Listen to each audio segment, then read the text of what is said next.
कल का ही दिन था कि आस्था खुशी खुशी अपनी मामी की लड़की की शादी के लिए गांव से शहर आई थी। बचपन से ही अनाथ आस्था को उसकी नानी ने पाल पोस कर बड़ा किया। उसका एक ही सपना था कि पढ़ लिख कर डॉक्टर बनना।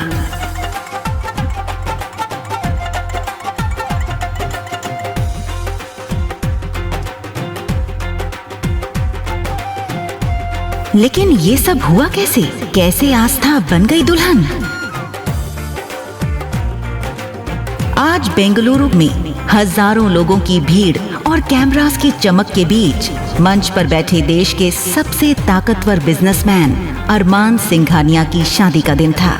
लेकिन मंडप के पास खड़ा दूल्हा अपनी दुल्हन के इंतजार की जगह अपने लैपटॉप और फोन में बिजी था। शहर के लोग हैरान थे कि अरमान सिंघानिया जैसी हस्ती ने एक मिडिल क्लास लड़की से शादी करने का फैसला क्यों लिया। विवाह का शुभ मुहूर्त निकला जा रहा, दुल्हन को बुलाइए। बुलाइए ना बिटिया को। हाँ, अभी लेकर आता हूँ।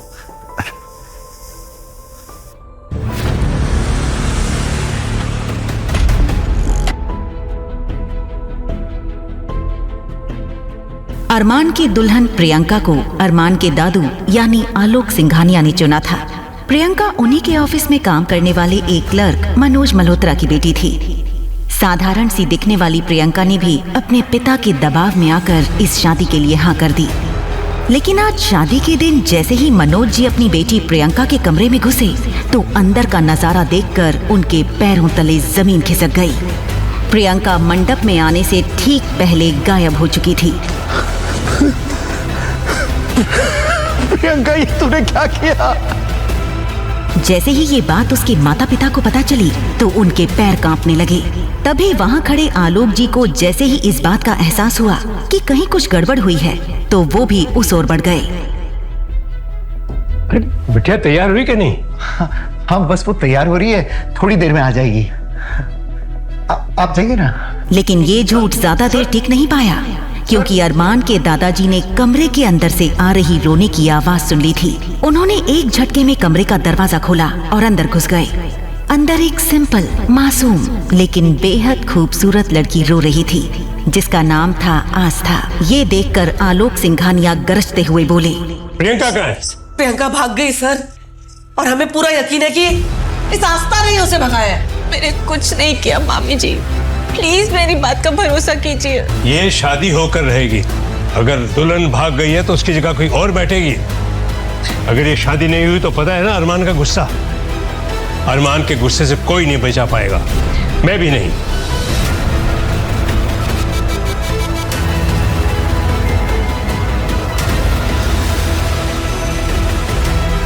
दरअसल अरमान को लड़कियों से बेहद नफरत थी और इस शादी के लिए भी उसे आलोक सिंघानिया ने अपने झूठे हार्ट अटैक का नाटक करके ही तैयार किया था।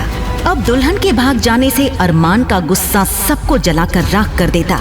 इसलिए दुल्हन की माँ सीमा ने आस्था को सामने धकेलते हुए बोला, ये सब इसकी वजह से हुआ है। इसका हर जाना भी इससे ही भरना होगा। सुन आस्था, अब अरमान की दुल्हन तू ही बनेगी। सुना तूने? आस्था की आंखों में डर था। वो गिड़गिड़ाते हुए बोली, शादी नहीं करना चाहती मामी जी, प्लीज मुझे मेरी नानी के पास जाने दो प्लीज। वो प्रियंका दीदी बोल रही थी कि वो एक बंद कर अपनी गंदी जुबान, और जैसा मैं कह रही हूँ वैसा ही कर। आस्था रोती रही, चीखती रही, पर किसी ने उसकी एक नहीं सुनी क्योंकि इस वक्त बात किसी की जिंदगी की नहीं बल्कि सिंघानिया एम्पायर की इज्जत की थी। आस्था, तुम्हें ये शादी करनी होगी वरना अरमान सिंघानिया हम सब की जान ले लेगा। तुम जानती नहीं हो वो कितना खतरनाक है। आस्था के पास वहां से भागने का कोई रास्ता नहीं बचा था। आखिरकार जल्दी ही उसे एक शादी का जोड़ा पहनाया गया था और उसके सिर पर लंबा सा घूंघट डाल दिया गया।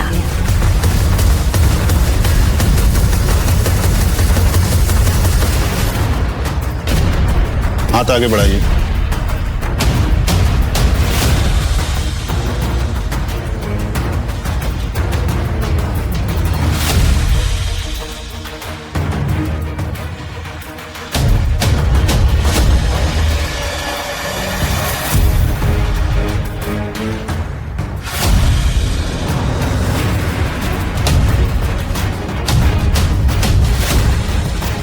घूंघट की वजह से अरमान को दुल्हन बदलने का पता ही नहीं चला।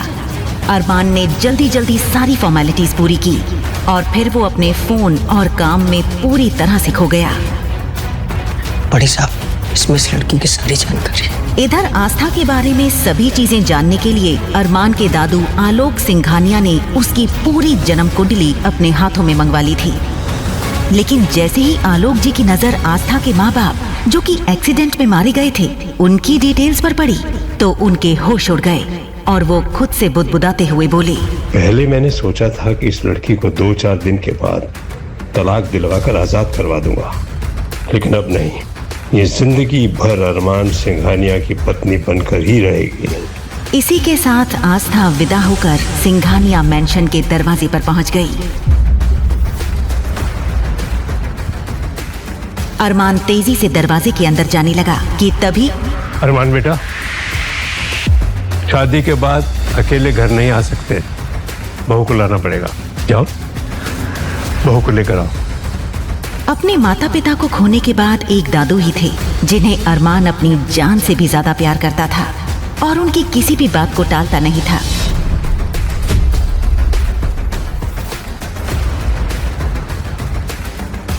कहते हैं सिंघानिया मैंशन के दरवाजे पर पैर रखना हर लड़की का सपना होता है, लेकिन आस्था के लिए ये उस सपने की शुरुआत नहीं, उसकी बर्बादी की दहलीज थी।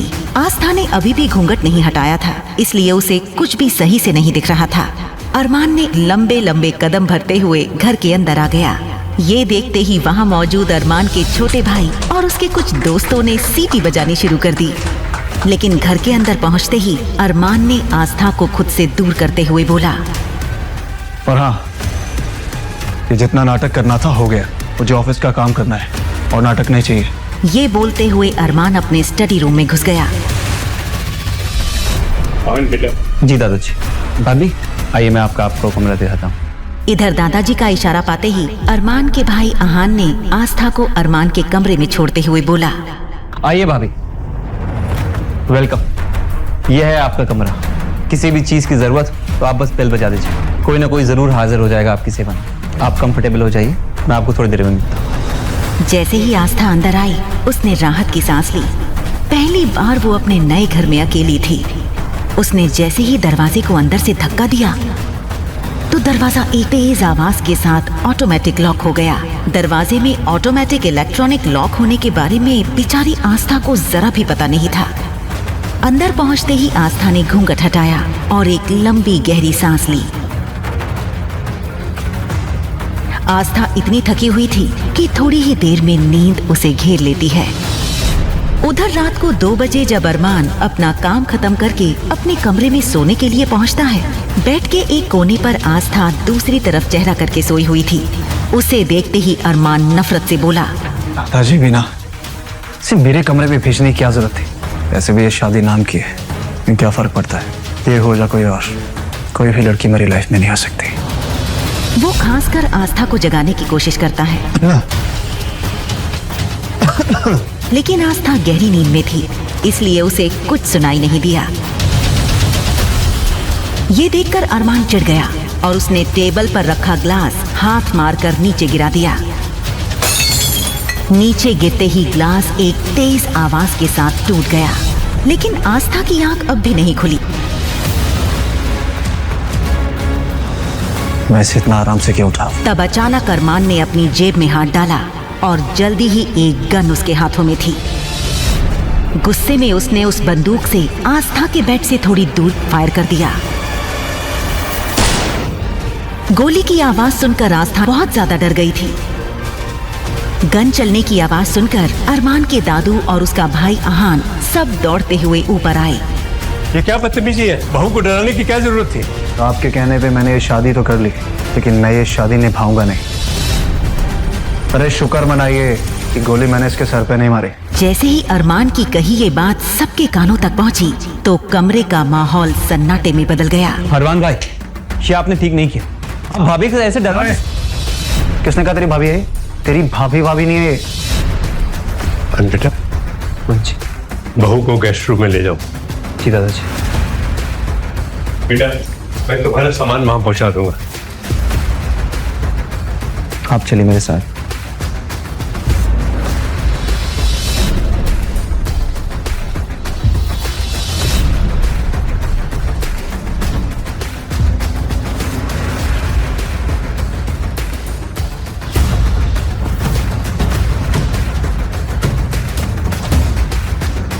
हमें माफ कर देना बेटी। हम जानते हैं तुम्हारे साथ हमने बहुत नाइंसाफी की है और उस वक्त कोई और रास्ता भी नहीं था। दादाजी, आप माफी क्यों मांग रहे हैं? जो कुछ भी हुआ उसमें आपकी कोई गलती नहीं है। बेटी, अगर तुम अरमान को पूरी तरह बदल दोगी ना तो मैं तुम्हारे डॉक्टर बनने का सपना हकीकत में बदल दूंगा। ये वादा है मेरा तुमसे। जैसे ही आस्था ने ये सुना, एक बार फिर उसकी आंखों में उम्मीद की चमक नजर आ गई। मैं जानता हूं बेटी, ये काम सिर्फ और सिर्फ तुम कर सकती हो। फिलहाल रात काफी हो गई है, मैं तुम्हारा सूटकेस भिजवाता हूं। तुम कपड़े चेंज कर यहीं सो जाओ। वैसे भी कल सुबह अरमान को पेरिस जाना है बिजनेस डील के लिए।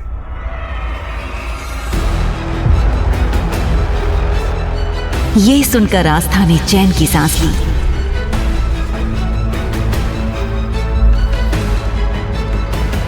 अगली सुबह जब वो सोकर उठी तो उसे जिंदगी में पहली बार शहर की सुबह इतनी सुहानी लगी। वो कुछ सोचते हुए धीरे धीरे गार्डन की तरफ बढ़ गई। गार्डन में पहुंचते ही उसकी नजर एक आदमी पर पड़ी जिसने फॉर्मल पैंट शर्ट पहन रखी थी। वो हाथ में बड़ी सी कैंची लिए कुछ पौधों की टहनियां काट रहा था। बस फिर क्या था? ओह माय गॉड, ये कोई पागल मालिक है जो अरमान के इतने महंगे पौधे खराब कर रहा है। अरमान को पता चल गया ना तो इसकी खैर नहीं। ये क्या कर रहे हो तुम?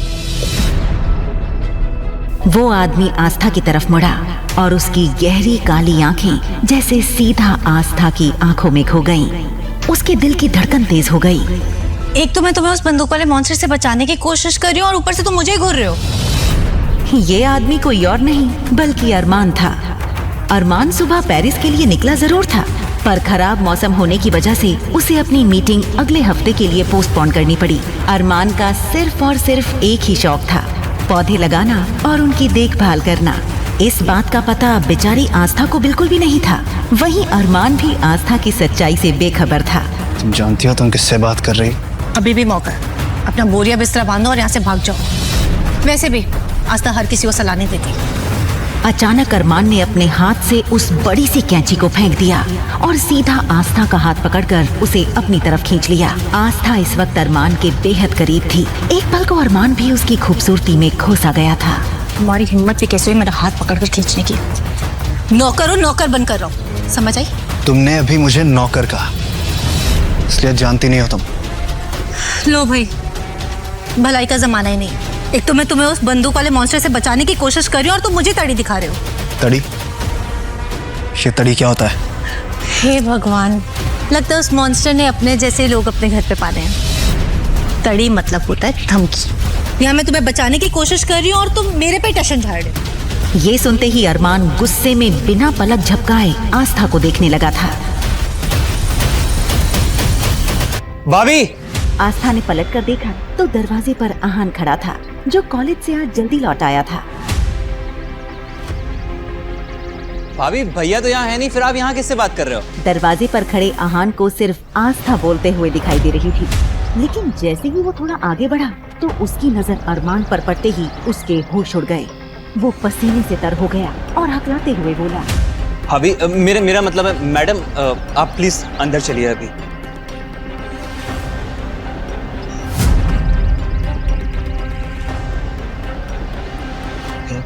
ना बड़ा धोखा। आहान, मुझसे ये झूठ छुपाने की वजह क्या थी? अरमान को दादाजी की बात याद थी कि अरमान को अब तक ये नहीं बताया गया था कि उसकी शादी प्रियंका से नहीं बल्कि आस्था से करवाई गई थी, लेकिन अनजाने में उसने ये सच अरमान के सामने ला दिया था। भैया, मैं आपको सब कुछ समझाता हूँ, बस मुझे एक मौका दीजिए। दरअसल आपकी शादी किसी और के साथ हो रही।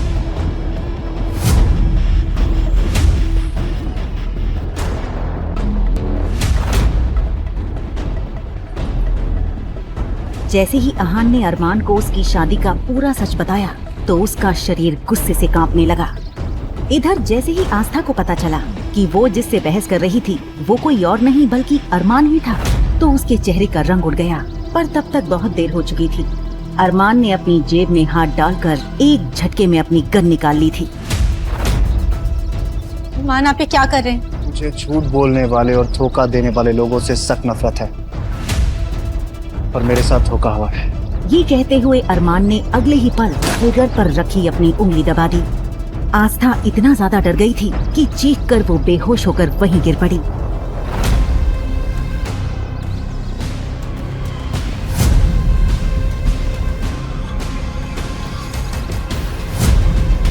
आहान ने अगले ही पल आस्था को सोफे पर लिटाते हुए अपने दोस्त ध्रुव को कॉल करके घर आने के लिए बोल दिया। ध्रुव शहर का जाना माना सर्जन और डॉक्टर था। आस्था को इस हाल में देखकर दादाजी ने सफाई देते हुए अरमान से कहा, अरमान बेटा,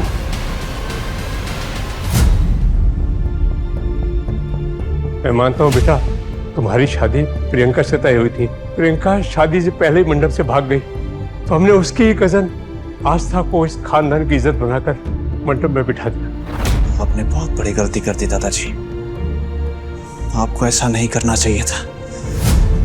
इसी के साथ अरमान गुस्से में पैर पटकते हुए अपने कमरे में चला गया। इधर ध्रुव तब तक आस्था के पास पहुंच चुका था और उसने आस्था को एक इंजेक्शन देते हुए कहा, घबराने कोई बात नहीं है, मैंने दवाई दे दी है, थोड़ी देर में भाभी को होश आ जाएगी। इधर ध्रुव की बात खत्म ही हुई थी कि तभी अचानक अरमान के कमरे से गन चलने की आवाज सुनाई दी। सभी लोग सन्न रह गए थे। वो सब अरमान के कमरे की तरफ भागे। वहीं दादाजी पसीना पसीना हो गए। उनके पूरे शरीर में इतनी ताकत नहीं थी कि वो दौड़कर जल्दी से अरमान के कमरे में पहुंच जाएं। आहान जैसे ही कमरे के अंदर पहुंचा तो उसने देखा अरमान के हाथ से खून निकल रहा था। अरमान भाई, ये क्या देखो। वहीं दादाजी जो मुश्किल से जैसे तैसे वहां तक पहुंच ही पाए थे, ये देखकर उनकी सांस पूरी तरह से उखड़ने लगी। दादाजी को देखो। दादाजी। जैसे ही अरमान ने दादाजी की सांस उखड़ते हुए देखी तो उसने जल्दी से ध्रुव को गाड़ी निकालने के लिए बोल दिया। दादाजी। वहीं अरमान और बाकी सब जब दादाजी को लेकर नीचे आ रहे थे, एक एक करके सबकी नजर आस्था पर पड़ रही थी, क्योंकि आस्था अभी तक बेहोशी में हॉल के सोफे पर ही लेटी हुई थी। सबसे आखिर में अरमान की नजर आस्था पर पड़ी। उसने बड़े ही गुस्से और नफरत से आस्था की तरफ देखा। दादाजी की इस हालत की जिम्मेदार सिर्फ तुम हो आस्था। तुम्हें इस बात का हर जाना तो हर हाल में भुगतना होगा। जल्दी ही वो सब शहर के मशहूर हॉस्पिटल में पहुंच चुके थे और दादाजी को इमरजेंसी रूम में ले जाया गया। वहीं इधर घर पर उन सबके जाने की कुछ देर बाद आस्था को होश आया। होश आते ही आस्था के कानों में सन्नाटा चुभने लगा। उसने भारी सर के साथ पूरे घर में आवाज लगाई, दादाजी, दादाजी, आहान जी, कोई है? मैम। आप कौन है और आप मेरा रास्ता ऐसे कैसे रोक रहे हैं? मैम, मैं देव हूँ और अभी घर में कोई नहीं है और आपको बाहर जाने की परमिशन नहीं। कोई नहीं है मतलब अभी तो सब यहीं थे ना? दादाजी कहाँ हैं? दादाजी की तबीयत अचानक बिगड़ गई थी, इसलिए सब लोग उन्हें लेकर हॉस्पिटल गए हैं। मुझे अभी उनके पास जाना है। माफ कीजिएगा मैम, बॉस ने अरमान सर के परमिशन के बिना आप बाहर नहीं जा सकती। मुझे किसी की इजाजत की जरूरत नहीं है। आस्था की जिद के आगे देव को झुकना पड़ा। वो आस्था को कार में बैठाकर हॉस्पिटल के लिए निकल गया। वहीं उधर हॉस्पिटल में माहौल बेहद खराब था। ध्रुव वार्ड से बाहर निकला। अरमान ब्रो, दादाजी की हालत बहुत नाजुक है। दूसरा हार्ट अटैक आया। अगर उन्हें जरा सा भी स्ट्रेस दिया तो शायद हम उन्हें जान से खो दें। मेरे दादाजी को कुछ नहीं हो सकता। ये बात ना अपने दिमाग में डाल ले। सच्चाई यही है अरमान भाई, हमेशा आपकी जिद और गुस्से की वजह से उनकी जान पर बनाती है। आप भी नहीं मानेंगे ये बात। छोड़ो उसे। अरमान के दोस्त आकाश और सुमित ने बीच बचाव कर ध्रुव को छुड़ाया। अरमान टूट चुका था। वो अकेले में जाकर दीवार से सटकर खड़ा हो गया। वो अभी सोच में डूबा ही था कि तभी गैलरी के दूसरे छोर से आस्था दौड़ती हुई आई और मुड़ते ही वो अरमान से जा टकराई। उसने नजरें उठाई तो सामने आग की तरह गरम अरमान सिंघानिया खड़ा था। माँ क्या कर रही? मैं दादाजी को मौत के मुंह में धकेलने के बाद तुम्हारी इतनी हिम्मत तमाशा करने आ गई। आस्था थर थर कांप रही थी। उसने कभी सपने में भी नहीं सोचा था कि जिस इंसान से उसकी शादी हुई है वो इतना पत्थर दिल होगा। मुझे दादाजी से मिलने दीजिए प्लीज। दादाजी का नाम ना अपनी जुबान पे भी मत लेके आना। और अगर तुम्हें लगता है ना कि तुम अपनी ये खूबसूरती का जाल फैला के मेरे परिवार को अपने वश में कर लोगी तो गलत फहमी में हो। अपनी इस खूबसूरती का जाल कहीं और पे फैलानी मुझ पे काम नहीं करेगा। आस्था कुछ कहना चाहती थी पर शब्द हलक में ही फंस कर रह गए। तभी पीछे से देव की आवाज आई। बॉस, दादाजी को होश आ गया, वो आपसे मिलना चाहते। अरमान ने झटके से आस्था का हाथ छोड़ा और दादाजी से मिलने के लिए वार्ड के अंदर चला गया। अरमान जैसे ही बिस्तर के पास पहुंचा। अरमान बेटा, मैं जानता हूँ तुम ये शादी नहीं करना चाहते थे, लेकिन आस्था इस घर की बहू है। मैं चाहता हूँ कि तुम इसे अपना लो। दादाजी, वो लड़की मेरी जिंदगी का हिस्सा कभी नहीं बन सकती। अरमान भाई, आप ये क्या बोल रहे हो? भाभी बारी खड़ी हुई। क्या भाभी? भाभी नहीं है तेरी वो। मेरी बात ना कान खोल के सुन लो, उसके साथ कोई रिश्ता नहीं जुड़ेगा। तभी दादाजी की आंखों में एक अजीब सी चमक और गुस्सा उभरा। बेटा, आस्था बाहर खड़ी है। देखो बेटा, अगर तुम हमारी बहू को अंदर नहीं लेकर आओगे ना तो मैं तुमसे अपने चिता को अग्नि देने का अधिकार भी छीन लूंगा। ये सुनते ही कमरे में जैसे सन्नाटा छा गया। अरमान का चेहरा गुस्से से लाल हो गया। उसे लेकर आओ। अरमान भाई होश में आइए। दादाजी अब आस्था भाभी से जुड़ चुके हैं। अगर आप उन्हें जुदा करेंगे, इस स्ट्रेस में उनकी जान भी जा सकती है। आप वाकई अपने गुस्से के लिए उनकी जान का सौदा करेंगे? कम से कम एक बार प्लीज इंसान होने का नाटक करो। अगर ये लड़की दादाजी को ठीक रख सकती है तो इसका इस्तेमाल मैं अपने तरीके से करूंगा।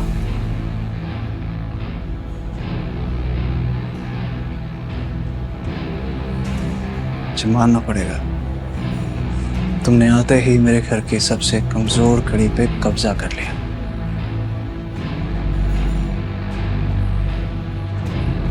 जब तक दादाजी इस हॉस्पिटल में है ना, तुम्हें मेरी पत्नी होने का नाटक करना होगा। और अगर एक भी आंसू गिरा ना तो तुम्हारे पूरे खानदान को बर्बाद कर दूंगा मैं। लियो, ठीक करो अपना और अंदर चलो। आस्था ने किसी आज्ञाकारी बच्चे की तरह अपने आंसू पोंछे और अरमान के पीछे पीछे कमरे में दाखिल हुई। दादाजी ने मुस्कुराकर आस्था का हाथ पकड़ा। वहीं अरमान एक कोने में खड़ा दादाजी और आस्था को देख रहा था। ये क्या जादू कर दिया इस लड़की ने? कुछ ही घंटों में सबको अपना गुलाम बना लिया इस लड़की ने। इसे तो मैं बाद में देखूंगा। भाभी, अभी आपकी तबीयत कैसी है? अरे आकाश, क्या तुझे द ग्रेट ध्रुव के इलाज में शक है क्या? अरे बिल्कुल नहीं, भाभी एकदम फिट है। आकाश भैया, ध्रुव जी बिल्कुल ठीक कह रहे हैं। मैं बेहतर हूँ। ध्रुव जी, मेरी आपसे बस एक ही रिक्वेस्ट है, दादाजी को जल्दी ठीक करके घर भेज दीजिए ना। अरे भाभी, आप फिक्र ना कीजिए, बस रिपोर्ट आने में 2-3 घंटे बाकी है। तब तक आप अरमान भाई के साथ घर पे जाकर रेस्ट कीजिए। ये सुनते ही आस्था का चेहरा सफेद पड़ गया। उसके होंठ फड़फड़ाए लेकिन शब्द बाहर नहीं निकल पाए। आस्था, ध्रुव सही कह रहे हैं। और अगर तुम बीमार हो गई तो दादाजी का ख्याल कौन रखेगा? चलो घर चले।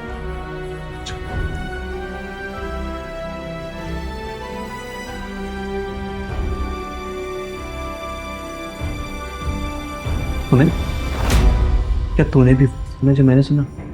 क्या हो गया भाई को? है भाभी का जादू चल गया।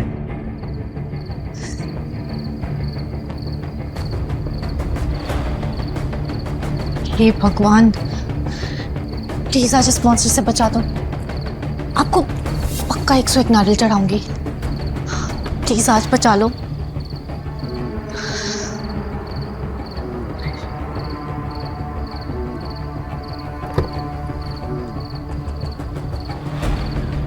गाड़ी मेंशन पहुंचते ही अरमान बिना पीछे मुड़े तेज कदमों से अंदर चला गया। वहीं देव ने आस्था के लिए कार का दरवाजा खोला।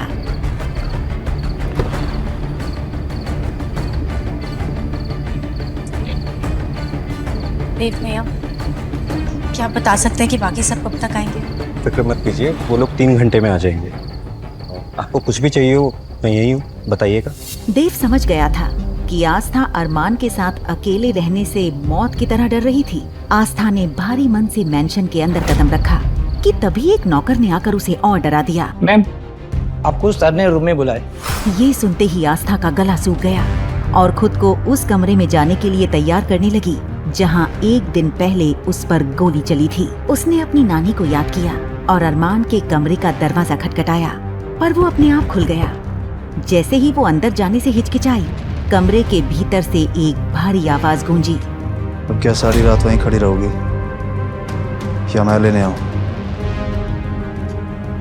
अंदर आओ। आस्था घबराकर अंदर चली गई। कमरा धुंधली रोशनी में डूबा था। सोफे पर बैठे अरमान की आंखें किसी शिकारी की तरह चमक रही थीं। आज से इस घर में तुम्हारा काम दादाजी का ख्याल रखना होगा। इस घर में तुम्हारी हैसियत सिर्फ एक केयर टेकर और सिर्फ एक नौकर की होगी, इससे ज्यादा कुछ भी नहीं। और ये बात दादाजी को और मेरे दोस्तों को बिल्कुल पता नहीं चलनी चाहिए। और अगर ऐसा हुआ तो वो जो गांव में तुम्हारी नानी रहती है ना, उसका क्या हाल होगा तुम जानते हो। आस्था को अरमान का चेहरा किसी जल्लाद से कम नहीं लग रहा था। वो सर झुकाए खड़ी थी और उसके आंसू खामोशी से उसके गालों पर बह रहे थे। अरमान ने आस्था के आंसुओं को देखा, पर उसका दिल नहीं पिघला। ये जो तुम्हारे आंसू बह रहे हैं ना, मेरे सामने जितने बहाने हैं बहा लो, लेकिन यही आंसू दादाजी के सामने और मेरे दोस्तों के सामने बिल्कुल भी टपकने नहीं चाहिए, क्योंकि तुम जानती हो कि अगर ऐसा हुआ तो अंजाम अच्छा नहीं होगा। पूरे गांव में लोग मुझे इतना प्यार करते थे, फिर इस अनजान आदमी को मुझसे इतनी नफरत क्यों? अपना सामान लेके इस कमरे में शिफ्ट हो जाओ। इस कमरे में? गलतफहमी मत पालना। इस दुनिया की नजरों में हम पति पत्नी हैं, तो हमें एक कमरे में रहना होगा। तुम यहाँ नीचे सोओगी और मैं वहां ऊपर सोऊंगा, बस।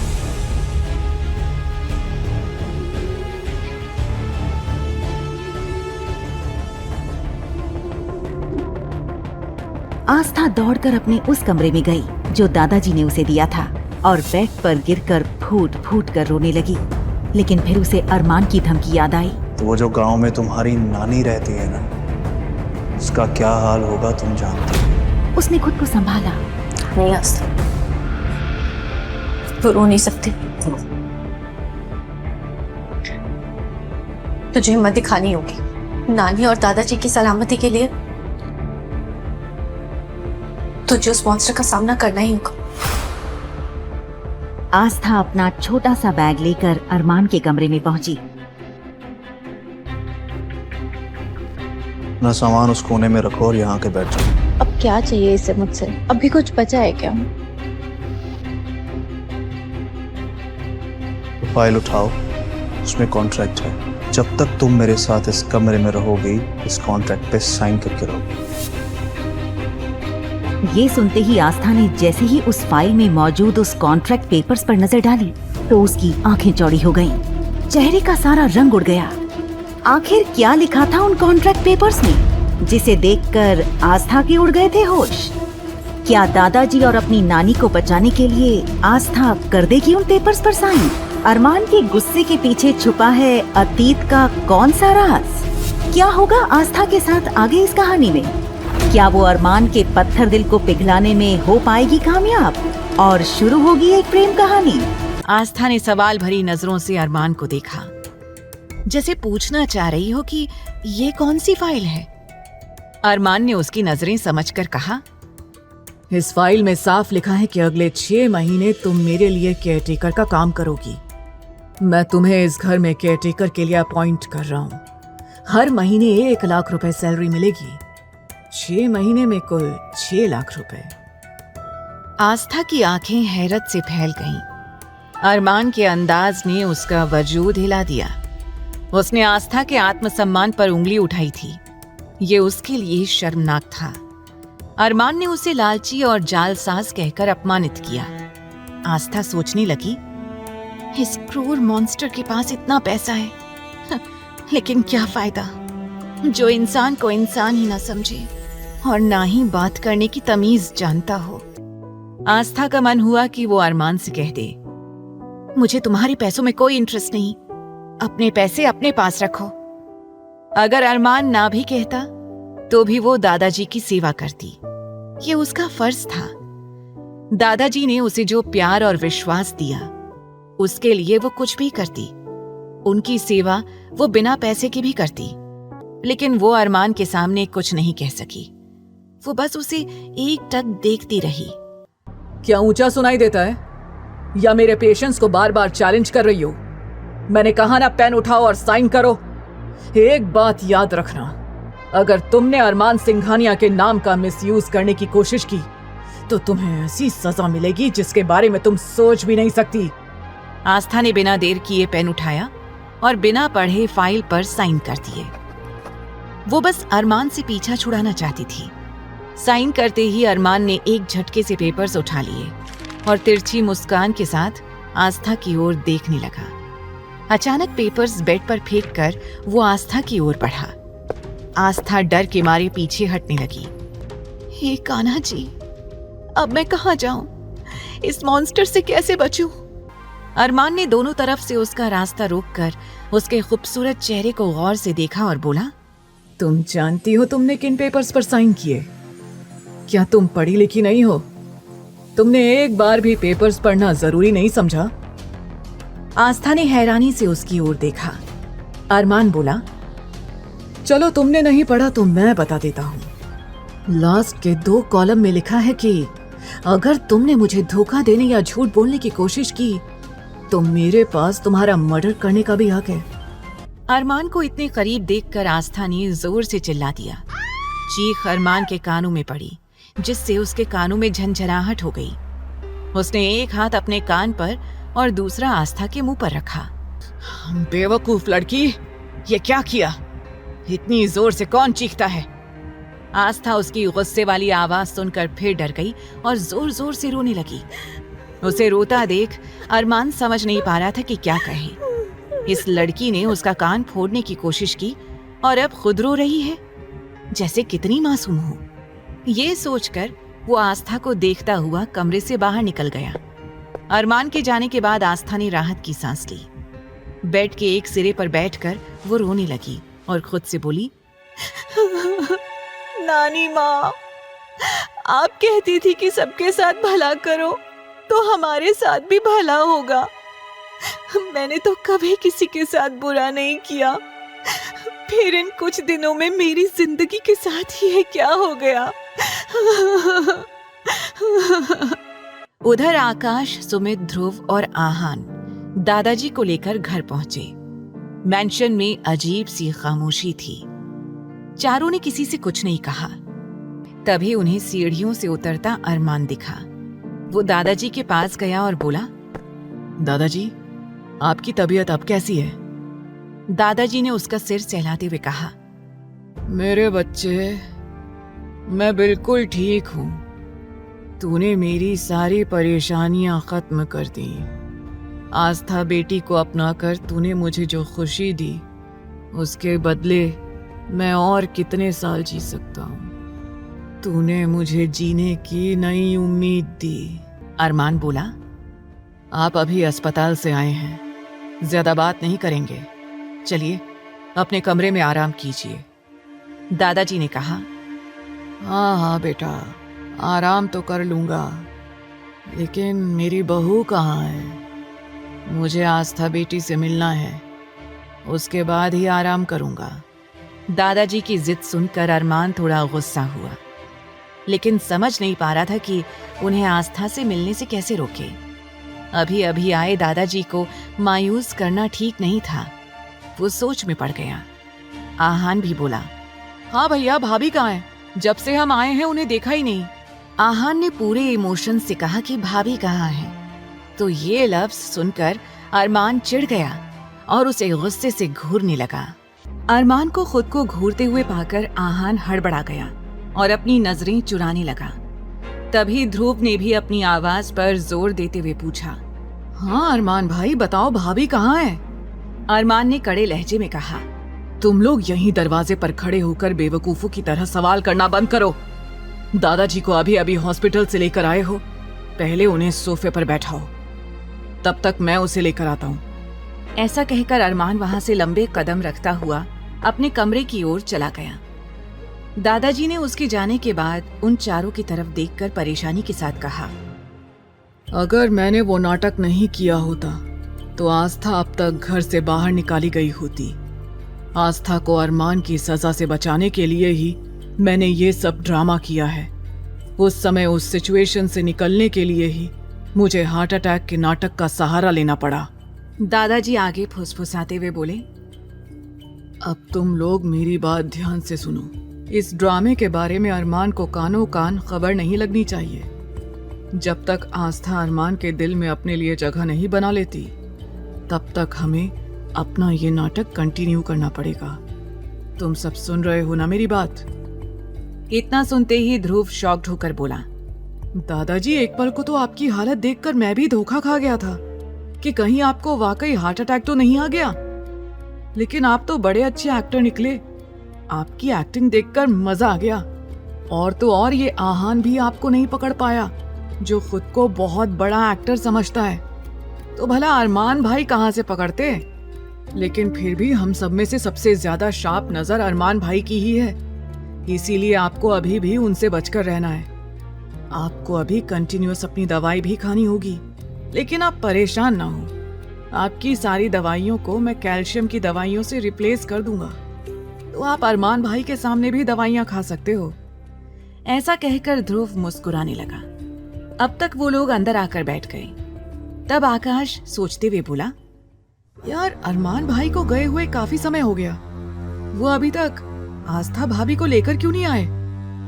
दादाजी परेशान होकर बोले, हमें तो रह रह कर आस्था की चिंता सता रही है।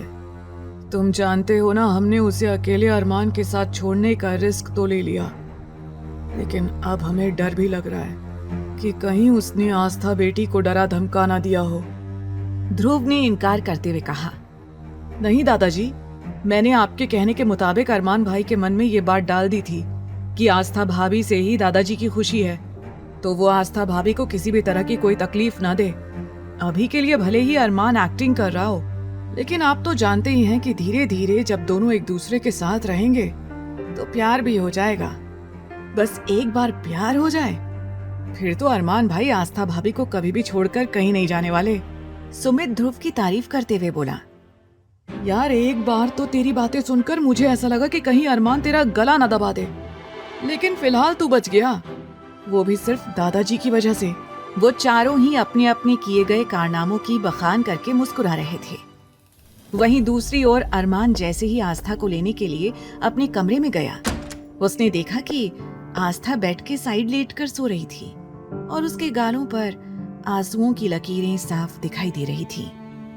अरमान आस्था को इस तरह से बेफिक्री से सोता हुआ देखकर हैरान हो गया और तब उसे याद आया कि कुछ देर पहले आस्था यही बोल रही थी कि उसे बहुत नींद आ रही थी, उसे सोना है। अरमान हैरान होकर सोचने लगा, इस लड़की को मैंने इतनी ज्यादा बातें सुनाई, लेकिन फिर भी ये इतनी आसानी से कैसे सो सकती है?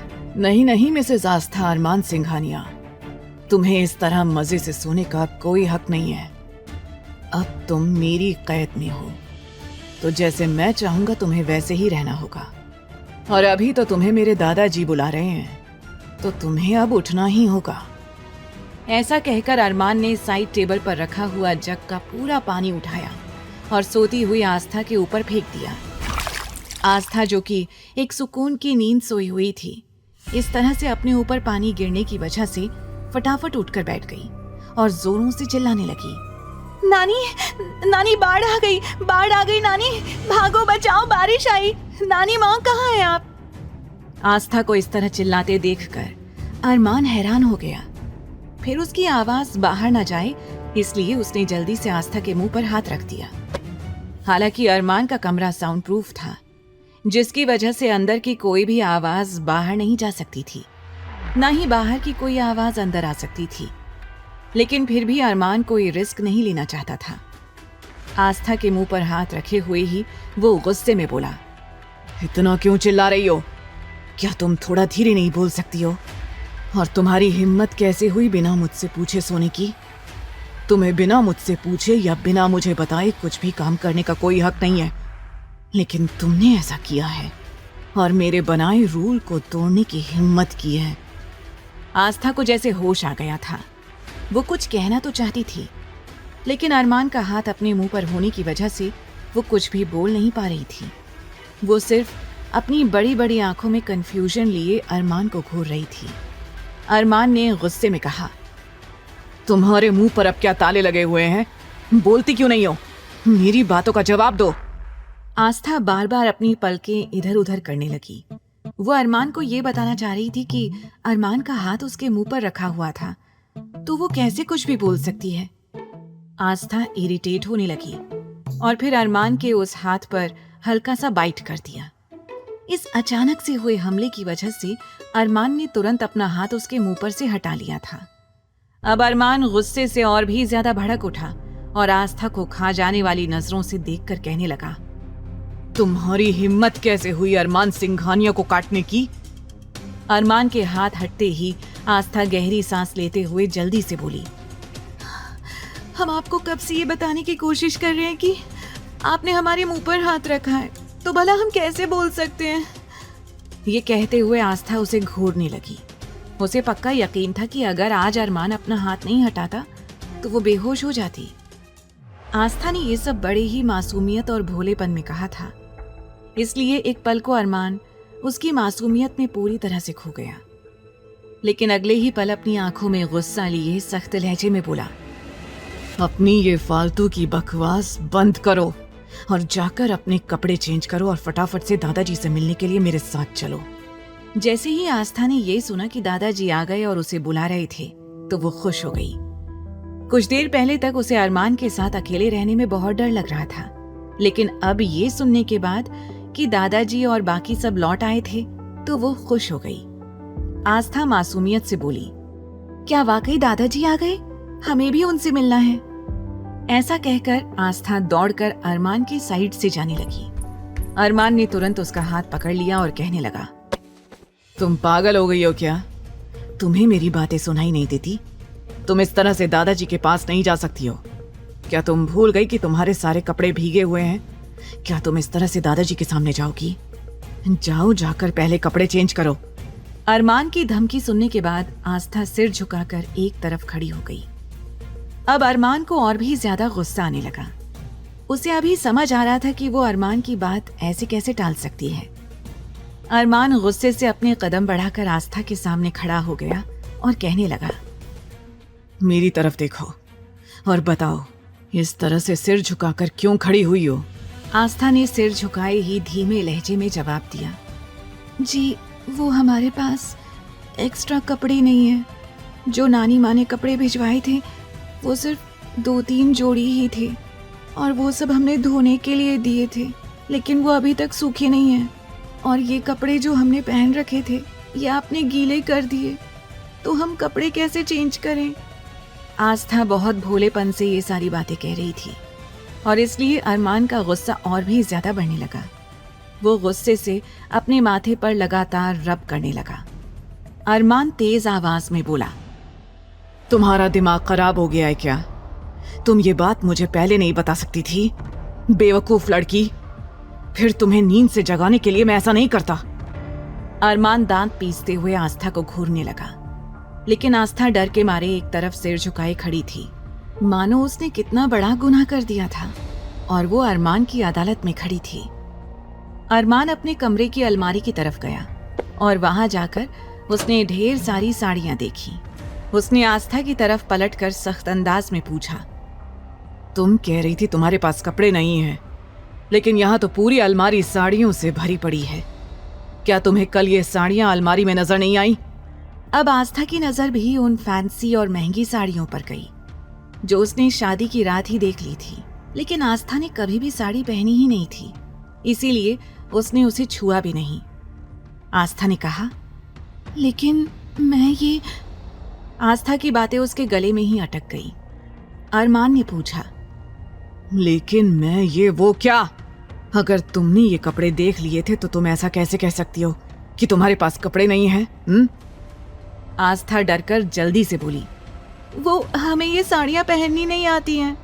अरमान शॉक्ड होकर बोला, क्या? जैसे ही अरमान ने ये सुना उसका गुस्सा और भी ज्यादा बढ़ने लगा, क्योंकि सामने खड़ी हुई ये लड़की उसके पेशेंस लेवल को चेक कर रही थी। अरमान गुस्से से आस्था की ओर देखकर बोला, तुम सच सच बताओ, क्या सच में तुम्हें साड़ी पहननी नहीं आती है?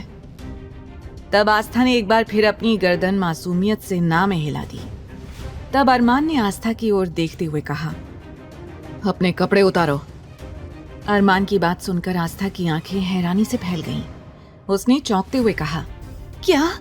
जो कपड़े अरमान ने उसके ऊपर पानी डालने से गीले कर दिए थे, उन कपड़ों में वो पहले से ही सिमटी जा रही थी। उसने खुद को कवर करने की नाकाम कोशिश की। उसकी हरकत देखकर अरमान शायद आस्था की सिचुएशन समझ गया और तेज आवाज में बोला, क्या तुम्हें सुनाई नहीं दे रहा है मैंने तुमसे क्या कहा? अभी और इसी वक्त अपने कपड़े उतारो। मैं जानता हूँ कि तुम्हें साड़ी पहनना नहीं आता है, ये तुम्हारी शक्ल पर साफ साफ लिखा हुआ दिखाई दे रहा है। मैं साड़ी पहनने में तुम्हारी मदद कर देता हूँ। अरमान के ये कहते ही आस्था के मन में उठ रहे ढेरों सवाल अब कम हो गए। आस्था मुंह बनाते हुए मन ही मन बोली, कितना बेशर्म आदमी है ये। उसने हल्की और धीमी आवाज में पूछा, लेकिन आपको देखकर तो नहीं लगता कि आप साड़ी पहनते होंगे, फिर आपको साड़ी बांधना कैसे आता है? क्या अरमान सच में आस्था को साड़ी पहनाने में उसकी मदद करेगा? क्या आस्था उसकी जिद के आगे झुकेगी या अपने हक के लिए आवाज उठाएगी? अरमान गुस्से और नफरत से आस्था की ओर देखने लगा, क्योंकि उसे जल्द से जल्द आस्था को दादाजी के पास लेकर जाना था। अरमान ने आस्था की कोई बात नहीं सुनी और अपने कबर्ड से एक महंगी और ब्रांडेड साड़ी निकाल ली और चिढ़कर बोला, मेरे पास तुम्हारे इन फालतू सवालों का कोई जवाब नहीं है। अब फटाफट से अपने कपड़े उतारो और मैं तुम्हारी मदद कर देता हूँ। दरअसल अरमान का इरादा था कि वो अपनी आंखें बंद करके आस्था को गाइड कर देगा कि उसे साड़ी कैसे पहननी है, लेकिन वो अपनी बात आस्था को बोल नहीं पाया।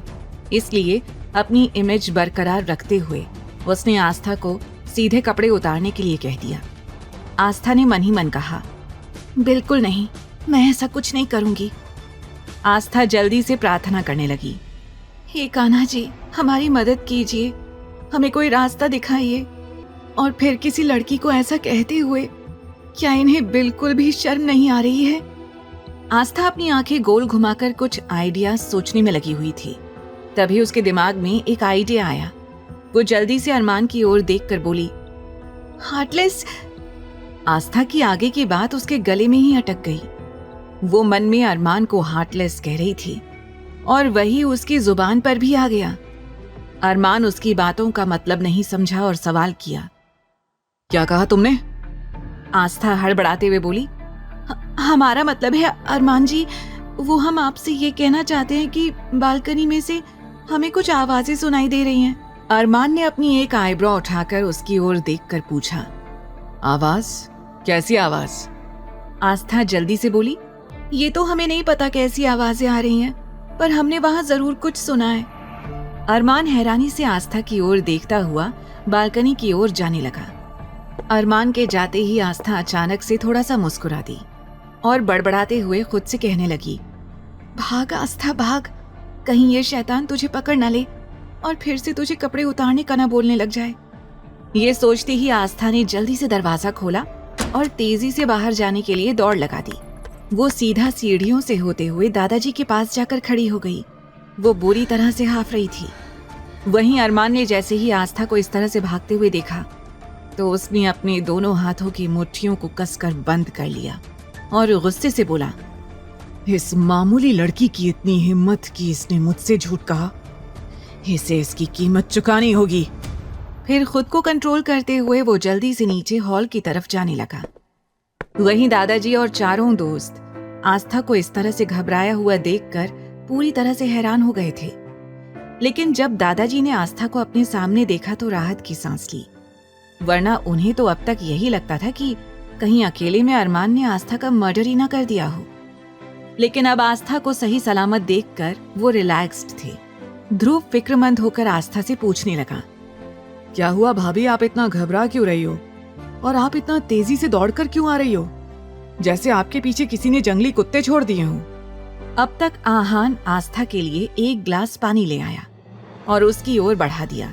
फिर पूछा, क्या बात है भाभी, आप इतना घबराई हुई क्यों हो और आप इतना ज्यादा डर किससे रही हो? इससे पहले कि आस्था किसी को कोई जवाब देती, पीछे से अरमान आ गया। अरमान ने अपने दोनों हाथों को अपनी पॉकेट में डाला और बड़ी ही खामोशी से दादाजी के पास आकर खड़ा हो गया। आस्था की नजर जैसे ही अरमान पर पड़ी तो उसकी आंखें हैरत से फैल गईं। वो पानी का घूंट भी पी रही थी, लेकिन अरमान के वहां आते ही डर से उसके गले में पानी अटक गया और वो जोरों से खांसने लगी। अरे भाभी आराम से। ये कहते हुए आकाश और सुमित आस्था के पास जाकर खड़े हो गए। आकाश आस्था का सिर सहलाने लगा और सुमित आस्था की पीठ रब करने लगा। जैसे ही अरमान ने आकाश और सुमित के हाथों को देखा तो उन दोनों को गुस्से से घूरने लगा। कुछ देर बाद आकाश और सुमित को अपने ऊपर किसी की नजरों की तपिश महसूस हुई। उन दोनों ने एक साथ ही अरमान की ओर देखा और तुरंत आस्था के सिर और उसकी पीठ पर से हाथ हटा दिया। फिर दोनों एक साइड जाकर खड़े हो गए। दोनों एक दूसरे को चोर भरी नजरों से देखकर इशारों ही इशारों में बातें करने लगे। अब तक आस्था भी ठीक हो गई थी। तब ध्रुव ने पूछा, क्या हुआ है भाभी, आप ठीक तो है ना?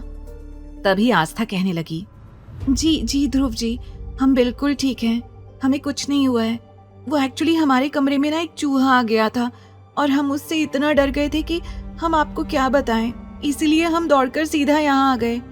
अब जैसे ही आस्था ने अपने भोलेपन में अरमान की जगह चूहे का नाम लिया, अरमान के अंदर खून बुरी तरह से उबलने लगा।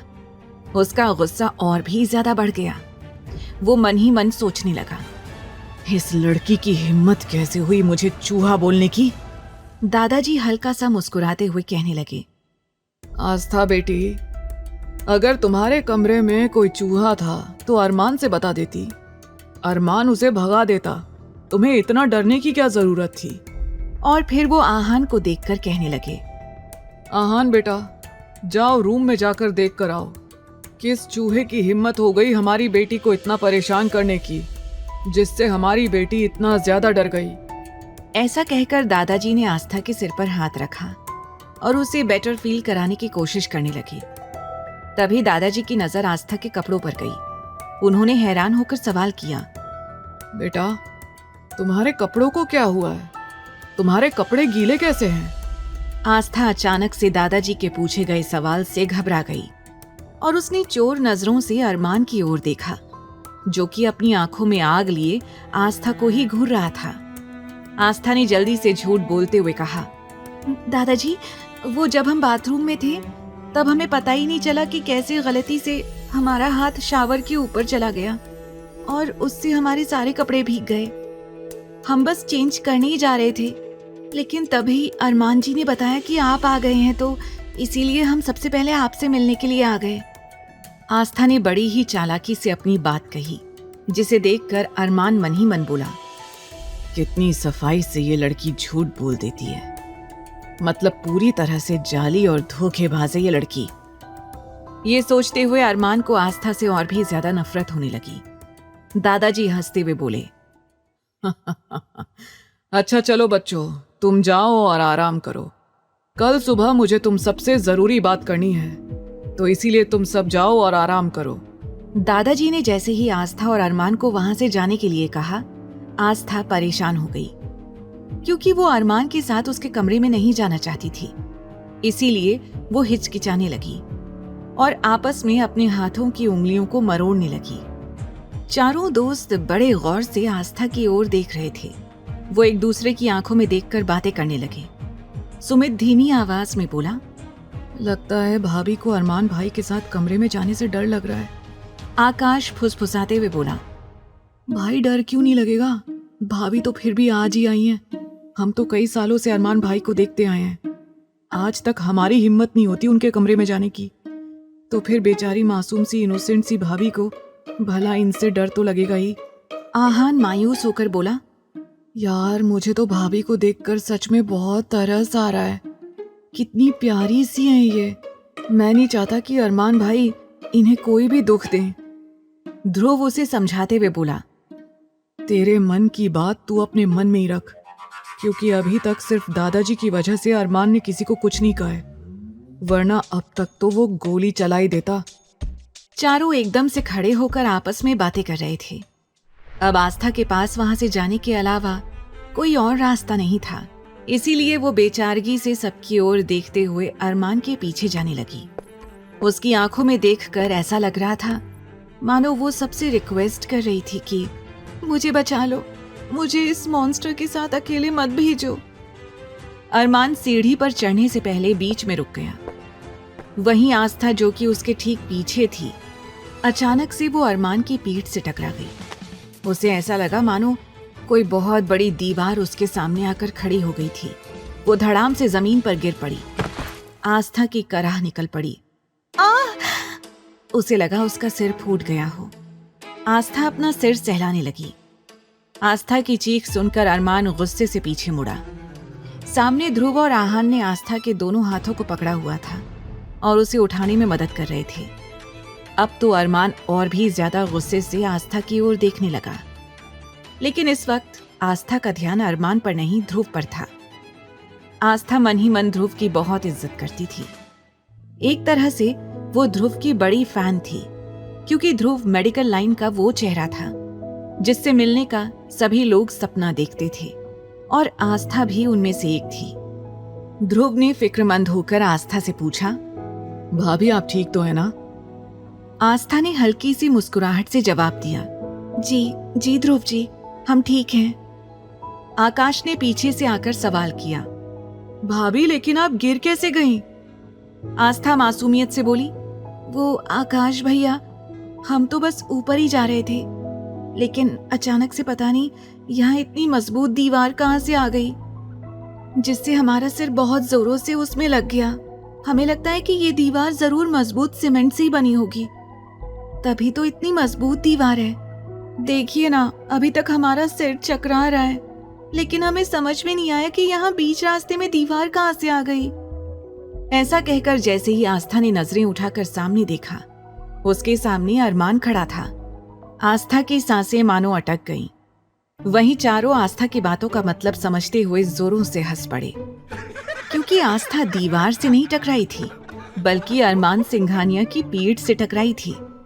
आस्था चुप होकर सिर झुकाकर एक तरफ खड़ी हो गई। वहीं उन चारों ने भी अरमान की आंखों में देखते ही सिर झुका लिया और चुप हो गए। अब तक दादाजी भी वहां आ गए थे। उन्होंने फिक्र से पूछा, अरे बेटा, आपको ज्यादा तो नहीं लगी ना? आस्था ने जल्दी से कहा, नहीं दादाजी, हम बिल्कुल ठीक हैं। दादाजी ने अरमान को डांटते हुए कहा, तेरा ध्यान कहाँ रहता है? तेरी वजह से बहू को चोट लग गई, और ऐसे आगे पीछे कैसे जा रहे थे तुम लोग? एक दूसरे का हाथ पकड़कर भी तो जा सकते हो ना। चलो हाथ पकड़ो एक दूसरे का, उसके बाद यहाँ से जाओ। अरमान दादाजी की बात सुनकर गुस्से से उन्हें घूरने लगा, मानो वो आंखों ही आंखों में कहना चाह रहा हो, आप अपनी बीमारी का कुछ ज्यादा ही नाजायज फायदा उठा रहे हैं। लेकिन दादाजी ने एक बार भी अरमान की ओर नहीं देखा, वरना उनकी भी हिम्मत नहीं होती कि वो अरमान को कुछ कह सकें। दादाजी उन चारों को देखकर कहने लगे, अब तुम चारों यहाँ क्या कर रहे हो? क्या तुम लोगों को सोने नहीं जाना है? आकाश बोला, दादाजी मेरी तो कल एक इम्पोर्टेंट मीटिंग है, तो इसीलिए मैं तो आज पहले विला में ही जाऊंगा। वैसे भी विला ज्यादा दूर नहीं है, मैं बस निकल रहा हूँ। तभी ध्रुव ने भी कहा, मुझे भी जाना होगा, लेकिन हाँ, हम लोग सुबह पक्का नाश्ता करने के लिए यहाँ आ जाएंगे। और वैसे भी हम सब भाभी के हाथ के आलू के पराठे मिस नहीं करना चाहते हैं। वैसे भाभी, कल भी क्या आलू के पराठे मिल सकते हैं? आस्था मुस्कुराते हुए कहने लगी, जी जरूर, हम जल्दी आलू के पराठे बना देंगे। आप सब लोग प्लीज टाइम से आ जाइएगा। वहीं अरमान ने दादाजी की ओर देखते हुए तुरंत आस्था का हाथ कसकर पकड़ लिया। आस्था को कुछ समझ में नहीं आया, क्योंकि आस्था अभी भी ध्रुव से और बातें करना चाहती थी, लेकिन तब तक अरमान उसे लगभग घसीटता हुआ अपने साथ सीढ़ी से ऊपर कमरे में लेकर जाने लगा, और जल्दी ही कमरे में जाकर उसने कमरे को अंदर से लॉक कर दिया। आस्था डरते हुए बोली, ये आप क्या कर रहे हैं? लेकिन अरमान ने आस्था का हाथ कसकर पकड़ लिया और उसे लगभग घसीटता हुआ अपने साथ सीढ़ियों से ऊपर कमरे में लेकर जाने लगा। कमरे में पहुंचते ही उसने कमरे को अंदर से लॉक कर दिया। बाहर खड़े सभी हैरानी से मुंह खोले ये सब देख रहे थे। वहीं दादाजी के होठों पर मुस्कुराहट थी। आहान एक्साइटेड होकर बोला, दादाजी आपने देखा, भाई हमारी आंखों के सामने भाभी का हाथ पकड़कर लेकर गए हैं। मुझे तो लग रहा है कि अब वो दिन दूर नहीं है जब मुझसे छोटा कोई इस घर में आने वाला है। आहान की बात सुनकर बाकी के तीनों गुस्से से आहान को देखने लगे। वहीं सबको अपनी तरफ देखता हुआ पाकर आहान हड़बड़ा गया और बोला, क्या हुआ? आप लोग मुझे इस तरह से क्यों देख रहे हो? अरे मैं सच कह रहा हूं। दादाजी ने उसे चुप कराते हुए कहा, बदमाश, मुंह बंद कर अपना, और तुम सब लोग भी आराम करने निकल जाओ और सुबह टाइम से यहां जमा हो जाना, समझे तुम सब? दादाजी सबको इंस्ट्रक्शन देते हुए अपने कमरे में चले गए। आहान ने मासूम शक्ल बनाकर पूछा, क्या हुआ यार, मैंने फिर कुछ गलत बोल दिया क्या? ध्रुव मुस्कुराते हुए बोला, अरे नहीं आहान साहब, आप गलत कहाँ बोलते हैं, आप तो जो बोलते हैं बिल्कुल सही बोलते हैं। एक दूसरे की तरफ देखकर वो तीनों आहान का मजाक उड़ाने लगे। वहीं दूसरी ओर अरमान ने आस्था को कमरे में ले जाकर कमरा लॉक कर दिया था और गुस्से से आस्था के सामने खड़ा हो गया। आस्था को बहुत डर लग रहा था। उसे समझ नहीं आ रहा था कि वो अब अरमान से कैसे बचे, क्योंकि आज उसने एक साथ 2 से 3 कांड कर दिए थे। पहला, अरमान को झूठ बोलकर कमरे से भाग गई। दूसरा, उसने दादाजी के सामने चूहे को लेकर झूठ बोल दिया। और तीसरा, जब वो अरमान से टकराई तो अरमान की पीठ को सीमेंट से बनी हुई दीवार बोल दिया। अब एक एक करके आस्था के माइंड में अपनी सारी गलतियां घूमने लगी। आस्था ने अपना सिर नीचे किया और जल्दी से अरमान की ठीक साइड से निकलकर जाने की कोशिश करने लगी, लेकिन तभी अरमान ने उसका हाथ पकड़ लिया और पूछा, कहाँ जा रही हो? आस्था हड़बड़ाते हुए बोली, वो हम अपने कमरे में जा रहे हैं। अरमान दांत पीसते हुए बोला, क्या तुम्हें बातें भूलने की बीमारी है? मैंने तुम्हें कहा था ना कि आज के बाद तुम इसी कमरे में मेरे साथ रहोगी। क्या तुम्हें मेरी बात सुनाई नहीं देती, या फिर तुम जानबूझकर मेरी बात सुनना नहीं चाहती हो? अरमान आस्था को घूरने लगा। आस्था ने जल्दी से कमरे में देखा, जहां सिर्फ एक ही बेड था। वो मासूमियत से बोली, लेकिन यहाँ तो सिर्फ एक ही बेड है और हम 2 लोग हैं। आस्था के मासूमियत भरे सवाल को सुनकर अरमान अपनी उंगलियों से अपने सिर पर टैप करने लगा। आस्था मन ही मन बोली, अचानक से इन्हें क्या हो गया है? ये हमेशा अपनी उंगलियों से सिर पर क्या करने लगते हैं? अगर इतना ही अपने सिर पर कुछ करने का दिल कर रहा है तो दीवार से अपना सिर क्यों नहीं फोड़ लेते? आस्था मन ही मन ये सोच रही थी, लेकिन अरमान उसे खा जाने वाली नजरों से देखने लगा। आस्था घबराते हुए बोली, अब मैंने ऐसा क्या किया है? ये मुझे ऐसे क्यों देख रहे हैं? अरमान ने ठंडे लहजे में पूछा, तुम्हें ऐसा क्यों लगता है कि मुझे अपना सिर दीवार से फोड़ लेना चाहिए? अरमान की बात सुनकर आस्था के होश उड़ गए। वो अपना मुंह खोलकर अरमान की ओर देखने लगी और मन में सोचने लगी, कान्हा जी, क्या आपने इन्हें सुपर पावर भी दे रखी है जिससे ये लोगों के मन की बात भी पढ़ सकते हैं? अरमान ने बिना किसी एक्सप्रेशन के कहा, तुम्हारी बातें पढ़ने या समझने के लिए मुझे किसी सुपर पावर की जरूरत नहीं है। एक बार फिर से अरमान को अपने मन की बात करते हुए सुनकर आस्था का गला सूख गया। उसके मन की सारी बातें एक ही पल में गायब हो गईं। अरमान ने आस्था को ऊपर से नीचे देखकर चिढ़ते हुए कहा, क्या तुम्हें कपड़े नहीं बदलने? अगर तुम इन भीगे हुए कपड़ों में मेरे बेड पर सोने के बारे में सोच रही हो तो मैं तुम्हें हरगिज इसकी परमिशन नहीं दूंगा। और वैसे भी दादाजी तुम्हें लेकर कुछ ज्यादा ही पजेसिव होते जा रहे हैं। अगर इन भीगे कपड़ों की वजह से तुम्हारी तबीयत खराब हो गई और दादाजी ने मुझसे किसी तरह का कोई सवाल किया तो याद रखना, मैं तुम्हारा वो हाल करूंगा जो तुम सोच भी नहीं सकती। आस्था सिर झुकाकर बोली, लेकिन हमारे पास एक्स्ट्रा कपड़े नहीं हैं और साड़ी हमें पहनना नहीं आता है। रात को हम साड़ी पहनकर आराम से सो नहीं पाएंगे। अरमान उसे घूरते हुए सोचने लगा, कल सबसे पहले इसके कपड़ों का कुछ इंतजाम करना होगा, वरना ये लड़की कपड़े ना होने की बात कह कहकर मेरा सिर खाती रहेगी। अरमान अचानक से आगे बढ़ा और अपनी अलमारी में से अपना एक शर्ट और एक पैंट निकालकर आस्था की तरफ फेंक दिया। वैसे तो अरमान आस्था को अपने कपड़े नहीं देना चाहता था, लेकिन फिलहाल उसके पास कोई और ऑप्शन नहीं था। आस्था उन कपड़ों को हैरानी से देखने लगी और सवाल करने लगी, लेकिन अरमान जी, ये कपड़े तो आपके हैं और अगर हम इन कपड़ों में बाहर जाएंगे तो दादाजी क्या कहेंगे? एक बार फिर अरमान ने अपना हाथ अपने सिर पर मार लिया और सोचने लगा, ये बेवकूफ लड़की कितना बकवास करती है। क्या इसे समझ में नहीं आ रहा है कि ये कपड़े मैं इसे कमरे में पहनने के लिए दे रहा हूँ? क्या ये सच में इतनी बेवकूफ है या मेरे सामने बेवकूफ बनने का ड्रामा कर रही है? अरमान इरिटेट होते हुए बोला, बेवकूफ लड़की, तुम्हारा दिमाग खराब हो गया है क्या? ये कपड़े मैंने तुम्हें बाहर पहनकर जाने के लिए नहीं दिए हैं, इसलिए चुपचाप से ये कपड़े पहनकर सो जाओ और सुबह होते ही इन्हें बदल लेना, समझी तुम? फिर अरमान ने अपनी उंगली से एक और इशारा किया और बोला, वो रहा बाथरूम का रास्ता। अगर तुम्हें बाथरूम का रास्ता समझ में नहीं आ रहा है तो मैं तुम्हें लेकर चलता हूँ। ऐसा कहकर जल्दी ही उसने एक बार फिर आस्था का हाथ पकड़ लिया और बाथरूम का दरवाजा खोलकर बेरहमी से उसे अंदर धक्का दे दिया। अचानक धक्का लगने से आस्था अपना बैलेंस नहीं बना पाई और वो सीधा घुटनों के बल बाथरूम में जा गिरी। उसकी चीख निकल गई, आह! अगले ही पल आस्था के घुटनों से खून निकलना शुरू हो गया। उसे चोट लग गई थी, लेकिन अरमान ने इस बात की कोई परवाह नहीं की। उसने झट से बाहर से दरवाजा बंद कर दिया। अरमान वापस अपने मास्टर बेडरूम में आया ही था कि तभी उसका फोन रिंग करने लगा।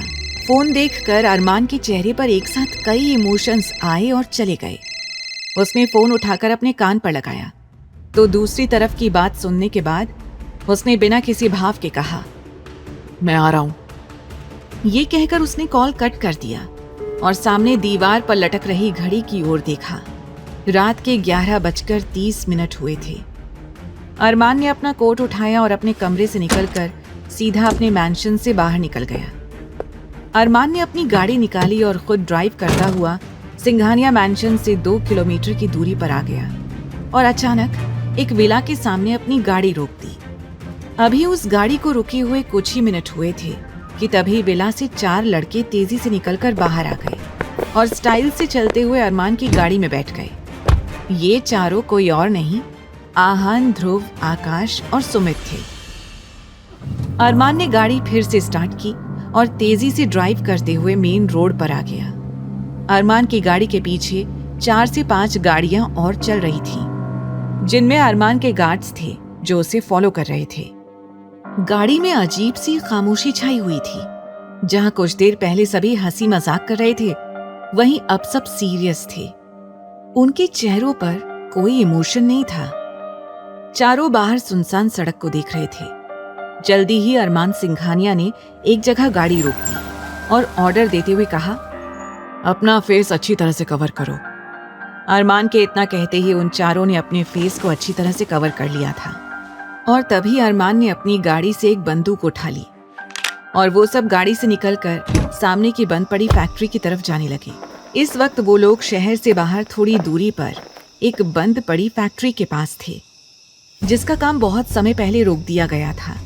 अरमान ने अपने सभी गार्ड से मुड़कर कहा, तुम सब यहीं रुको और हमारा इंतजार करो। ये कहकर वो पांचों अंदर गए।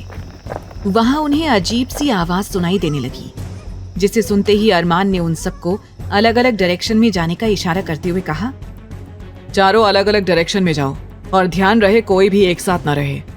थोड़ी देर तक अपनी नजरें चारों तरफ घुमाने के बाद अरमान ने धीमे लहजे में कहा, मतलब इस फैक्ट्री में सिर्फ एक ही बंद दरवाजा है, जरूर उसी के पीछे कुछ ना कुछ गड़बड़ होगी। ये अंदाजा लगते ही अरमान ने बिना देरी किए तेजी से एक लात सामने के दरवाजे पर मार दी। अगले ही पल दरवाजा टूट गया और अब अंदर का नजारा अरमान के सामने था, जिसे देखकर उसकी आंखें हैरानी से फैल गईं। वहां लगभग 20 से 25 लड़कियां डरी सहमी बैठी हुई थी। गुस्से की वजह से उसके हाथों की नसें भी दिखाई देने लगी। तभी वो चारों भी अरमान के ठीक पीछे आ गए। क्या हुआ? ध्रुव ने ये सवाल किया ही था कि तभी अरमान ने कुछ इशारा किया और वो चारों वहां मौजूद जितने भी गुंडे थे सब पर बुरी तरह से टूट पड़े। कुछ ही देर में उन चारों ने गुंडों को मार मार कर उनकी हालत इतनी ज्यादा बुरी कर दी कि वो गुंडे खुद कराहने लगे और उनसे अपनी मौत की भीख मांगने लगे। हमें मार दो रे, हमारी जान ले लो, लेकिन इतना दर्द मत दो। लेकिन उन चारों पर उन गुंडों के कराहने का कोई असर नहीं हो रहा था। वहीं ध्रुव लगातार उनके शरीर के उन्हीं हिस्सों पर वार कर रहा था जिसके बाद वो लोग मूवमेंट भी नहीं कर सकते थे। इस समय सब एक से बढ़कर एक खतरनाक लग रहे थे। वहीं अरमान सिर्फ खामोशी से एक जगह खड़े होकर ये सब देख रहा था। फिर आहान की तरफ मुड़कर ऑर्डर देते हुए बोला, सभी लड़कियों को सेफ्टी के साथ यहाँ से बाहर निकालो। आहान ने हामी भरी और एक एक करके सभी लड़कियों को वहां से निकालने लगा, लेकिन तभी उसे अपने पीछे किसी के होने का एहसास हुआ। वो जल्दी से पीछे मुड़ने को हुआ, तभी किसी ने पीछे से उसके सिर पर डंडे से वार कर दिया। आउच! लेकिन अरमान ने बीच में आकर उसका हाथ पकड़ लिया और अपनी आंखों में आग लिए उस आदमी को देखते हुए उसी डंडे से उस पर वार कर दिया। आहान गहरी सांस लेकर बोला, थैंक गॉड भाई, आपने मुझे बचा लिया। उन पांचों ने केवल कुछ ही मिनटों के अंदर उन 25 लड़कियों को छुड़ा लिया था। साथ ही वहां जितने भी गुंडे थे उन सबको रस्सी से बांध दिया था, जिसके बाद वो कहीं भाग नहीं सकते थे। अब अरमान एक राजा की तरह उन सबके सामने बैठा हुआ था, लेकिन उसके चेहरे पर मास्क लगा था, जिस वजह से किसी ने भी अब तक उसका चेहरा नहीं देखा था। लेकिन उसकी आंखों से आग निकल रही थी, जो इस बात का सबूत थी कि मास्क के पीछे जो चेहरा था वो कोई आम चेहरा नहीं था। तभी उन गुंडों में से एक ने डरते हुए पूछा, कौन हो तुम लोग? तुम जानते भी हो तुमने किसके आदमियों पर हाथ डाला है? हम सब वीर रायचंद के आदमी हैं। उस आदमी की बात सुनकर अचानक अरमान का चेहरा और भी ज्यादा सख्त हो गया। वो तुरंत खड़ा हुआ और उस आदमी के सामने जाकर खड़ा हो गया और उसका कॉलर पकड़कर उसे लगभग एक ही हाथ से ऊपर तक उठा दिया और नफरत भरे लहजे में बोला, बहुत शौक है ना ये जानने का कि हम कौन हैं? तो जाकर कह देना उस वीर रायचंद से डेविल किंग आया था, और अगर उसमें हिम्मत है तो मुझे रोक कर दिखाए। Devil king? अरमान ने जैसे ही अपना नाम डेविल किंग बताया, वो आदमी जो थोड़ी देर पहले अरमान को वीर रायचंद के नाम की धमकी दे रहा था, उसकी आंखें बड़ी हो गईं। अब उसकी जान हलक में आ गई थी। वो कांपने लगा। तभी अचानक उसे अपने नीचे कुछ गीला महसूस हुआ। ये देखकर आहान की हंसी छूट गई। वो बोला, अरे बस डेविल किंग के नाम से ही इसकी तो पैंट गीली हो गई है। तभी सुमित ने आगे बढ़कर उस आदमी के कंधे पर अपना हाथ रख दिया और प्यार से बोला, तुम जानते हो हम तुम्हें जिंदा क्यों छोड़ रहे हैं? नहीं ना? तो सुन लो, ताकि डेविल किंग के खौफ का आंखों देखा हाल तुम जाकर वीर रायचंद को बता सको।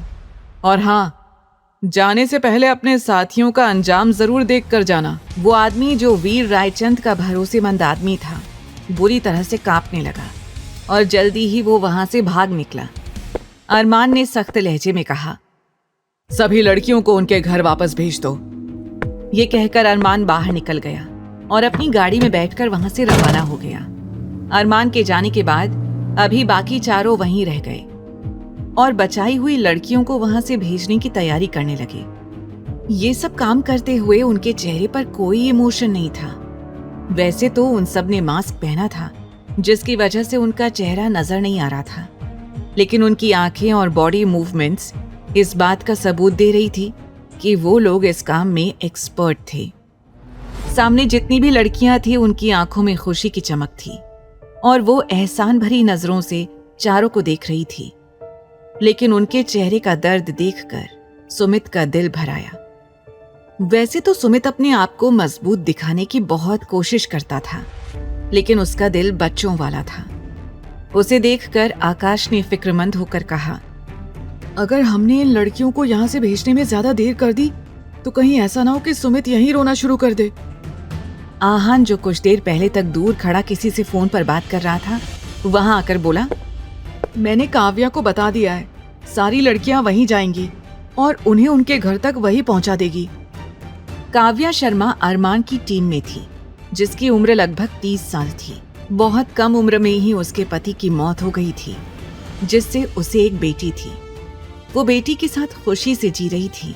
आहान ने लड़कियों को अपने आदमियों के साथ काव्या के पास भेजा, जिसके बाद काव्या उनकी डिटेल्स लेकर उनके घर भेजने या उनके रहने और काम का इंतजाम करने वाली थी। सुमित, आकाश और अरमान को काव्या ने कभी देखा नहीं था। वो सिर्फ आहान और ध्रुव को जानती थी, बाकियों को नहीं। अब वो लोग भी आकाश के विला की ओर रवाना हो गए। वहीं दूसरी ओर आस्था, जिसके घुटनों में चोट लगी थी, उसका खून बहना बंद नहीं हो रहा था। बाथरूम में वो थोड़ी देर तक रोती रही, लेकिन फिर जैसे तैसे खुद को संभाल कर खड़ी हुई। फिर आईने में खुद को देखकर सुबकते हुए बोली, आस्था, शांत हो जा। यहाँ तेरे आंसू पोंछने वाला कोई नहीं है। तू बिल्कुल मत रो। कपड़े बदल ले। फिर उसने अपने जख्मों को साफ किया।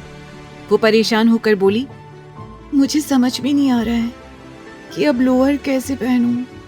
कहीं अरमान के लोअर में खून के दाग लग गए तो वो जल्लाद हमें इस बात की भी पनिशमेंट ना देने लगे। ये बातें उसके दिमाग में चल रही थी, लेकिन फिलहाल उसके पास कोई और रास्ता नहीं था। इसीलिए उसने उस लोअर को पहन लिया। फिर बड़बड़ाते हुए बोली, अब जो होगा देखा जाएगा। जल्दी ही आस्था चेंज करके बाहर आ गई। उसने पूरे कमरे में देखा, अरमान वहां कहीं नहीं था। ये देखकर आस्था ने राहत की सांस ली। अभी आस्था रिलैक्स्ड थी, इसीलिए वो पूरे कमरे में चारों तरफ अपनी नजरों को घुमाकर देखने लगी। पूरा कमरा इंपोर्टेड चीजों से भरा हुआ था। आस्था हैरान होकर बोली, ये कमरे में कैसे स्टैचू रखे हुए हैं और उनमें नीचे ये कहां से आया है वो भी लिखा हुआ है। Japan, Italy, America, etcetera. Wow! Aastha बड़े ध्यान और हैरानी से सब देख रही थी, क्योंकि भले ही वो पहले से इस कमरे में थी, लेकिन उसने अभी तक किसी भी चीज को नोटिस नहीं किया था। उसने अपने लिए एक फर्स्ट एड बॉक्स ढूंढा और उसमें से कॉटन निकालकर अपना घुटना एंटीसेप्टिक से क्लीन करने लगी। तभी आस्था दर्द से कराहते हुए बोली, ये इतना जल क्यों रहा है? नहीं आस्था, ये तो करना ही होगा।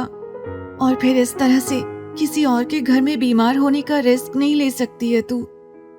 आस्था ने घाव क्लीन करने के बाद उस पर एक ट्यूब और बैंडेज लगा दिया।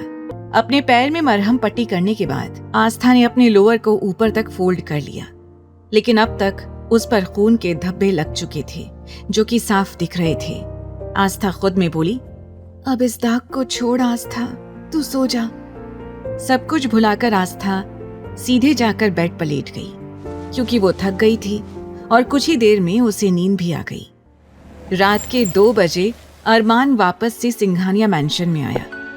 कमरे में आते ही उसकी नजर सबसे पहले आस्था पर पड़ी, क्योंकि पूरे कमरे में अंधेरा था। वहां सिर्फ एक ही डिम सी लाइट जल रही थी, जिसमें आस्था का चेहरा साफ दिखाई दे रहा था। लेकिन आस्था का चेहरा देखते ही अरमान का दिल नफरत से भर गया और वो सीधे बाथरूम में चला गया, क्योंकि उसके हाथों में, उसके कपड़े में हर जगह खून ही खून लगा हुआ था। कुछ देर बाद अरमान शावर लेकर बाहर निकलने लगा। अचानक से उसकी निगाह बाथरूम के कोने के फर्श पर पड़ी, जहां खून लगा था। अरमान की कंफ्यूजन का कोई ठिकाना नहीं था। वो बड़बड़ाते हुए बोला, मैं तो उस तरफ गया ही नहीं, फिर यहाँ खून कहाँ से आया? तभी अरमान को याद आया कि यहाँ से जाने से पहले उसने आस्था को धक्का दिया था। अरमान ने खुद से कहा, मतलब इस लड़की को चोट लगी है? अरमान के दिमाग में ये ख्याल आया, लेकिन अगले ही पल उसने अपने इस ख्याल को झटक दिया और बोला, अगर उसे चोट लगी भी है तो मुझे इससे क्या? अरमान बेपरवाही से जल्दी ही बाथरूम से बाहर आ गया और एक बार फिर उसकी नजर ना चाहते हुए भी आस्था पर जाकर ठहर गई। बार बार उसका दिल कर रहा था कि वो जाकर चेक करे कि आस्था को कहाँ चोट लगी थी। इसीलिए उसने रूम की एक लाइट ऑन कर दी। आस्था की आंखों पर जैसे ही लाइट का रिफ्लेक्शन पड़ा, अचानक से वो नींद में ही बेचैन होने लगी। उसने अपने हाथ से अपनी आंखों को ढक लिया। अरमान उसकी साइड में जाकर खड़ा हो गया और उसे बड़े ही ध्यान से ऊपर से नीचे तक देखने लगा। इस वक्त आस्था इन कपड़ों में बेहद खूबसूरत लग रही थी। अरमान की नजरें उस पर जाकर ठहर सी गई थी। फिर जल्दी ही उसने आस्था को ब्लैंकेट से कवर कर दिया और धीमी आवाज में बोला, अगर इसे चोट लगी है या इसके घाव से खून भी निकल रहा है तो मुझे इससे कुछ खास फर्क नहीं पड़ना चाहिए। ये सोचते हुए बिना आस्था की परवाह किए अरमान बेड के दूसरे सिरे पर जाकर लेट गया और लेटते ही वो भी गहरी नींद में सो गया। इधर एक अंधेरी हवेली के छोटे से कमरे में, जहां बस एक दिए की लौ जल रही थी, वो आदमी हांफते हुए पहुंचा था, जिसे कुछ देर पहले अरमान ने बहुत पीटा था। उसने आज जो कुछ भी हुआ वो सब बातें सामने बैठे आदमी को बता दी और आखिर में डरते हुए कहा, वहां डेविल किंग आया था, उसी ने सभी लड़कियों को रेस्क्यू करवाया है। तभी वीर रायचंद को अपने कंधे पर किसी का हाथ महसूस हुआ और जैसे ही उसने मुड़कर देखा तो एक अधेड़ उम्र की औरत उसके सामने खड़ी थी। उसने वीर से कहा, वीर शांत हो जाओ। वो वीर को शांत होने के लिए कह रही थी। वीर ने एक नजर उस औरत की तरफ देखा और गुस्से से लंबे कदम लेता हुआ अपने कमरे में चला गया। उसने अपने कमरे में जाकर तोड़ फोड़ करना शुरू कर दिया था। वो जोरों से चिल्लाते हुए बोला, डेविल किंग, मैं तुम्हें किसी भी कीमत पर नहीं छोड़ूंगा। मैं तुम्हें इतनी आसानी से जीतने नहीं दूंगा, बिल्कुल भी नहीं, कभी नहीं। ये कहते हुए वीर रायचंद ने अपना फोन उठाया और किसी को कॉल किया और ऑर्डर देते हुए बोला, पता लगाओ ये डेविल किंग किस बिल में छिपा बैठा है। आज तक इस डेविल किंग ने हमारे हर मामले में टांग अड़ाई है। अब मैं इस डेविल किंग को किसी भी कीमत पर नहीं छोड़ूंगा।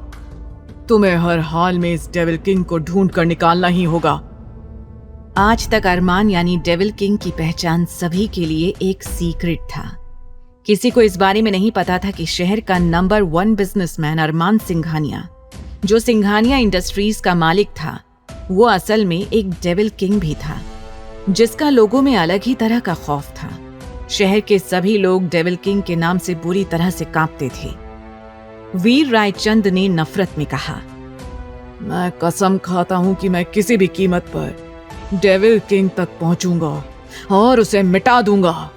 क्या वीर जान पाएगा कि ये डेविल किंग और कोई नहीं बल्कि शहर का सबसे बड़ा बिजनेसमैन अरमान सिंघानिया ही है? डेविल किंग की गैंग के नाम का सिक्का पूरे शहर में चलता था। किसी को भी इस बात का अंदाजा नहीं था कि डेविल किंग के जो खास आदमी थे, असल में वो अपनी फील्ड के सबसे बेस्ट और पहुंचे हुए लोग थे और उन सभी के पास अपनी एक अलग और ऊंचे लेवल की पहचान थी। लेकिन जब बात किसी बुराई को रोकने की आती थी, वो सभी लोग एक तरह से जानवर बन जाया करते थे और पूरी तरह से बुराई का सफाया भी करते थे। लेकिन वीर रायचंद के साथ अरमान सिंघानिया की एक गहरी दुश्मनी थी, जिसकी वजह से वो हर बार वीर रायचंद को बर्बाद करने के लिए कोई ना कोई रास्ता खोज निकालता था। अगली सुबह अरमान सिंघानिया नींद से उठा, लेकिन अचानक से उसे अपना शरीर किसी चीज के नीचे दबा हुआ महसूस हुआ। अरमान हैरान होकर बोला, What the hell? ये क्या है? अरमान के मुंह पर इस वक्त काफी सारे लंबे और घने बाल बिखरे हुए थे। अरमान ने उन बालों को हटाकर इधर उधर देखा तो उसे एहसास हुआ कि आस्था उसके बेहद करीब लेटी हुई थी। इतना ही नहीं, उसके बाल पूरी तरह से अरमान के चेहरे पर फैले हुए थे। अरमान ने जैसे ही ये महसूस किया, उसका गुस्सा बहुत ही ज्यादा बढ़ गया। उसने अपने दोनों हाथों की मुट्ठी को कसकर बंद कर लिया। ये फीलिंग उसके लिए काफी अनकंफर्टेबल थी। वहीं आस्था बिल्कुल बेफिक्र होकर अरमान को अपनी चारपाई समझकर आराम से सो रही थी। उसे इस बात का अंदाजा नहीं था कि इस वक्त अरमान उसे खा जाने वाली नजरों से देख रहा था। आस्था का एक पैर अरमान की टांगों के ऊपर था, उसका हाथ अरमान के पेट पर और उसका सिर अरमान के कंधों से थोड़ा ऊपर, और उसके बाल पूरी तरह से अरमान के चेहरे पर फैले हुए थे। अरमान गुस्से से उठा और तुरंत आस्था को अपने ऊपर से उतारकर साइड में फेंक दिया। आस्था जो नींद में थी, उसके मुंह से चीख निकल गई, मर गई नानी माँ, आज फिर से चारपाई से गिर गई। अरमान लाल सुर्ख आंखों के साथ उसे घूरने लगा, क्योंकि आस्था का इस तरह से उसे छूना उसे बिल्कुल भी पसंद नहीं आया। तभी जमीन पर पड़ी आस्था ने धीरे से अपनी पलकें खोली तो कंफ्यूजन में बोली, अरे हमारी चारपाई कहाँ गई? अगले ही पल उसने अपने सिर पर हल्का सा टैप किया और धीरे से बड़बड़ाने लगी, हम भी ना कितने बड़े बुद्धू हैं। हम कैसे भूल गए कि हम इस वक्त अपने गांव में अपनी चारपाई के साथ नहीं हैं, बल्कि यहाँ इस बड़े से शहर में एक मॉन्स्टर के कब्जे में हैं। आस्था ने भोलेपन में ये लाइन कह तो दी थी, लेकिन तभी उसने आंखें उठाकर सामने देखा। अरमान अपनी तीखी नजरों से उसे ही घूर रहा था। आस्था की सारी नींद एक ही पल में गायब हो गई। उसने अपने दांतों तले उंगली दबा ली और जल्दी से अपनी आंखों को गोल गोल घुमाने लगी। वो सोच रही थी, हे कान्हा जी, ये हमसे क्या हो गया? ये हमने क्या कर दिया? कहीं मॉन्स्टर ने हमारी बात सुन तो नहीं ली? ये सोचते हुए आस्था बहुत घबराने लगी। उसका पूरा शरीर कांपने लगा। जिस तरह से ठंड में दांत आपस में बजते हैं, उसी तरह उसके दांत कटकटाते हुए आपस में बजने लगे। अरमान ने उससे कुछ नहीं कहा, बस उसे घूर कर बाथरूम में चला गया। अरमान के जाने के बाद आस्था ने एक गहरी लंबी राहत की सांस ली और बोली, हाँ, पता नहीं अब ये मॉन्स्टर हमारा क्या हाल करेगा। ये हमने क्या कर दिया? हमने उस मॉन्स्टर के मुंह पर ही उसे मॉन्स्टर कह दिया। भगवान जी, बस इस बार और बचा लेना हमें। वादा करते हैं कि इस बार तो हम पक्का आपसे मिलने आएंगे और आपके लिए ढेर सारा आपका फेवरेट प्रसाद लेकर आएंगे। बस अभी आप हम पर अपनी कृपा बनाए रखना। ऐसा कहकर आस्था मन ही मन में खुद के लिए दुआ करने लगी। वहीं दूसरी ओर दादाजी एक फोटो के सामने खड़े होकर नम आंखों से अपने बेटे की फोटो देख रहे थे। वो मायूस होकर कहने लगे, हमने सोचा नहीं था कि हम अपने अरमान की शादी कर पाएंगे। अब हमने उसे मजबूर करके उसकी शादी तो करवा दी है, लेकिन तू तो जानता है ना अपने बेटे को। तेरा बेटा कितना ज्यादा जिद्दी और अड़ियल है। पता नहीं वो उस मासूम सी बच्ची के साथ किस तरह का बर्ताव करेगा। रह रह कर हमें इसी बात की चिंता सता रही है। हमें तो ये भी लग रहा है कि कहीं हमने अरमान की खुशी के लिए उस लड़की के साथ नाइंसाफी ना कर दी हो। इस वक्त दादाजी खुद को दोषी मान रहे थे। उन्हें ये लग रहा था कि अरमान की जिंदगी में खुशियां लाने के लिए कहीं उन्होंने भोली भाली आस्था की जिंदगी के साथ कुछ गलत ना कर दिया हो। बस इस बात का उन्हें थोड़ा अफसोस था। वहीं अरमान कुछ ही मिनटों में बाथरूम से बाहर आ गया। अब उसने जिम के कपड़े पहने थे। आस्था अब भी बिना अपनी जगह से हिले चुपचाप एक तरफ खड़ी थी, जैसे वो अरमान की गुलाम हो और अरमान उसका मालिक। अरमान ने आस्था की ओर एक नजर देखा और कमरे से निकल गया। आस्था जल्दी से बाथरूम में गई और नहाने लगी। आस्था खुद में बोली, इससे पहले कि मॉन्स्टर वापस आ जाए, मुझे यहाँ से निकल जाना चाहिए। इतना कुछ होने के बाद मैं उसका सामना नहीं कर सकती। वो सारे काम जल्दी जल्दी कर रही थी, क्योंकि उसे बस इस कमरे से निकलकर नीचे हॉल में दादाजी के पास जाना था और साथ ही साथ सब लोगों के लिए ब्रेकफास्ट रेडी करना था। तैयार होने के बाद वो अपने कान्हा जी को याद करती हुई बोली, कान्हा जी, आज मेरे साथ कोई गड़बड़ ना होने देना और कोई भी गलती होने से पहले ही मुझे बचा लेना। ये कहते हुए आंखें बंद कर आस्था धीरे धीरे दरवाजे की ओर बढ़ने लगी। वो दरवाजे तक पहुंचती, उसके पहले ही दरवाजा खुला और अरमान, जो जिम कंप्लीट करने के बाद कमरे के अंदर आ रहा था, वो प्रेयर कर रही आस्था से टकरा गया। टक्कर इतनी जोर की थी कि आस्था गिरने लगी। आउच! लेकिन वो गिरती उसके पहले ही अरमान ने अपना हाथ आगे बढ़ाकर उसे संभाल लिया। इस समय अरमान का एक हाथ आस्था के भीगे हुए बालों में उलझा हुआ था और दूसरा उसकी पीठ पर था। कुछ देर तक वो आस्था की ओर देखता रहा। आस्था ने जैसे ही अपनी आंखें खोली, उसके सामने अरमान सिंघानिया का हैंडसम सा चेहरा था, लेकिन अरमान की आंखें आग उगल रही थी। आस्था अरमान की आंखों की तपिश अच्छी तरह से महसूस कर पा रही थी और वो मन ही मन डरते हुए बोली, क्या भगवान जी, अभी अभी तो आपसे प्रे किया था कि मुझे आज हर तरह के लफड़े से दूर रखना, और आपने सुबह सुबह हमें इस मॉन्स्टर से टकरा दिया। तभी सामने खड़े अरमान ने कड़े लहजे में पूछा, तुम देखकर नहीं चल सकती हो? अंधी हो क्या? ध्यान कहाँ था तुम्हारा? अगले ही पल आस्था ने हकलाते हुए कहा, वो मैं बस। आस्था बकरी की तरह मैं ही करती रही। उसके आगे वो चाहकर भी कुछ बोल ही नहीं पा रही थी। उसे कुछ समझ ही नहीं आ रहा था कि वो क्या बोले। अरमान आस्था की मैं सुनकर इरिटेट हो गया था। उसने तुरंत आस्था को छोड़ दिया और आस्था खुद का बैलेंस नहीं बना पाई और वो पीठ के बल जमीन पर जा गिरी। आस्था ने कराहते हुए कहा, मेरी कमर। आस्था की कमर में चोट लगी थी। उसने मन ही मन कहा, ये मॉन्स्टर हमारी जान लेने पर क्यों तुला हुआ है। अरमान ने उसे इग्नोर किया और कमरे में चला गया। आस्था दर्द से कराह उठी। उई माँ, मर गई मैं तो। कितनी जोरों से लगी है मुझे। अगर इस राक्षस को हमें गिराना ही था तो इसने हमें थामा ही क्यों। क्या भगवान जी, कौन सी दुश्मनी निकाल रहे हो यार। ऐसे तो मैंने कोई पाप भी नहीं किया है अपनी जिंदगी में। ये कहते हुए मासूम आस्था की आंखें भर आईं। वो अपनी जगह से उठकर खड़ी हुई और अपनी कमर को रगड़ने लगी। फिर धीरे धीरे नीचे हॉल की ओर जाने लगी, क्योंकि वो इस वक्त अरमान का फिर से सामना करने के मूड में बिल्कुल नहीं थी। अरमान ने उसे इग्नोर किया और कमरे में चला गया। आस्था दर्द से कराह उठी। उई माँ, मर गई मैं तो। कितनी जोरों से लगी है मुझे। अगर इस राक्षस को हमें गिराना ही था तो इसने हमें थामा ही क्यों। क्या भगवान जी, कौन सी दुश्मनी निकाल रहे हो यार। ऐसे तो मैंने कोई पाप भी नहीं किया है अपनी जिंदगी में। ये कहते हुए मासूम आस्था की आंखें भर आईं। वो अपनी जगह से उठकर खड़ी हुई और अपनी कमर को रगड़ने लगी। फिर धीरे धीरे नीचे हॉल की ओर जाने लगी, क्योंकि वो इस वक्त अरमान का फिर से सामना करने के मूड में बिल्कुल नहीं थी। दूसरी तरफ अरमान गुस्से से अपने भीगे हुए हाथों को देख रहा था। उसकी आंखों के सामने वो मोमेंट्स घूम रहे थे जब वो आस्था को थामे हुए थे।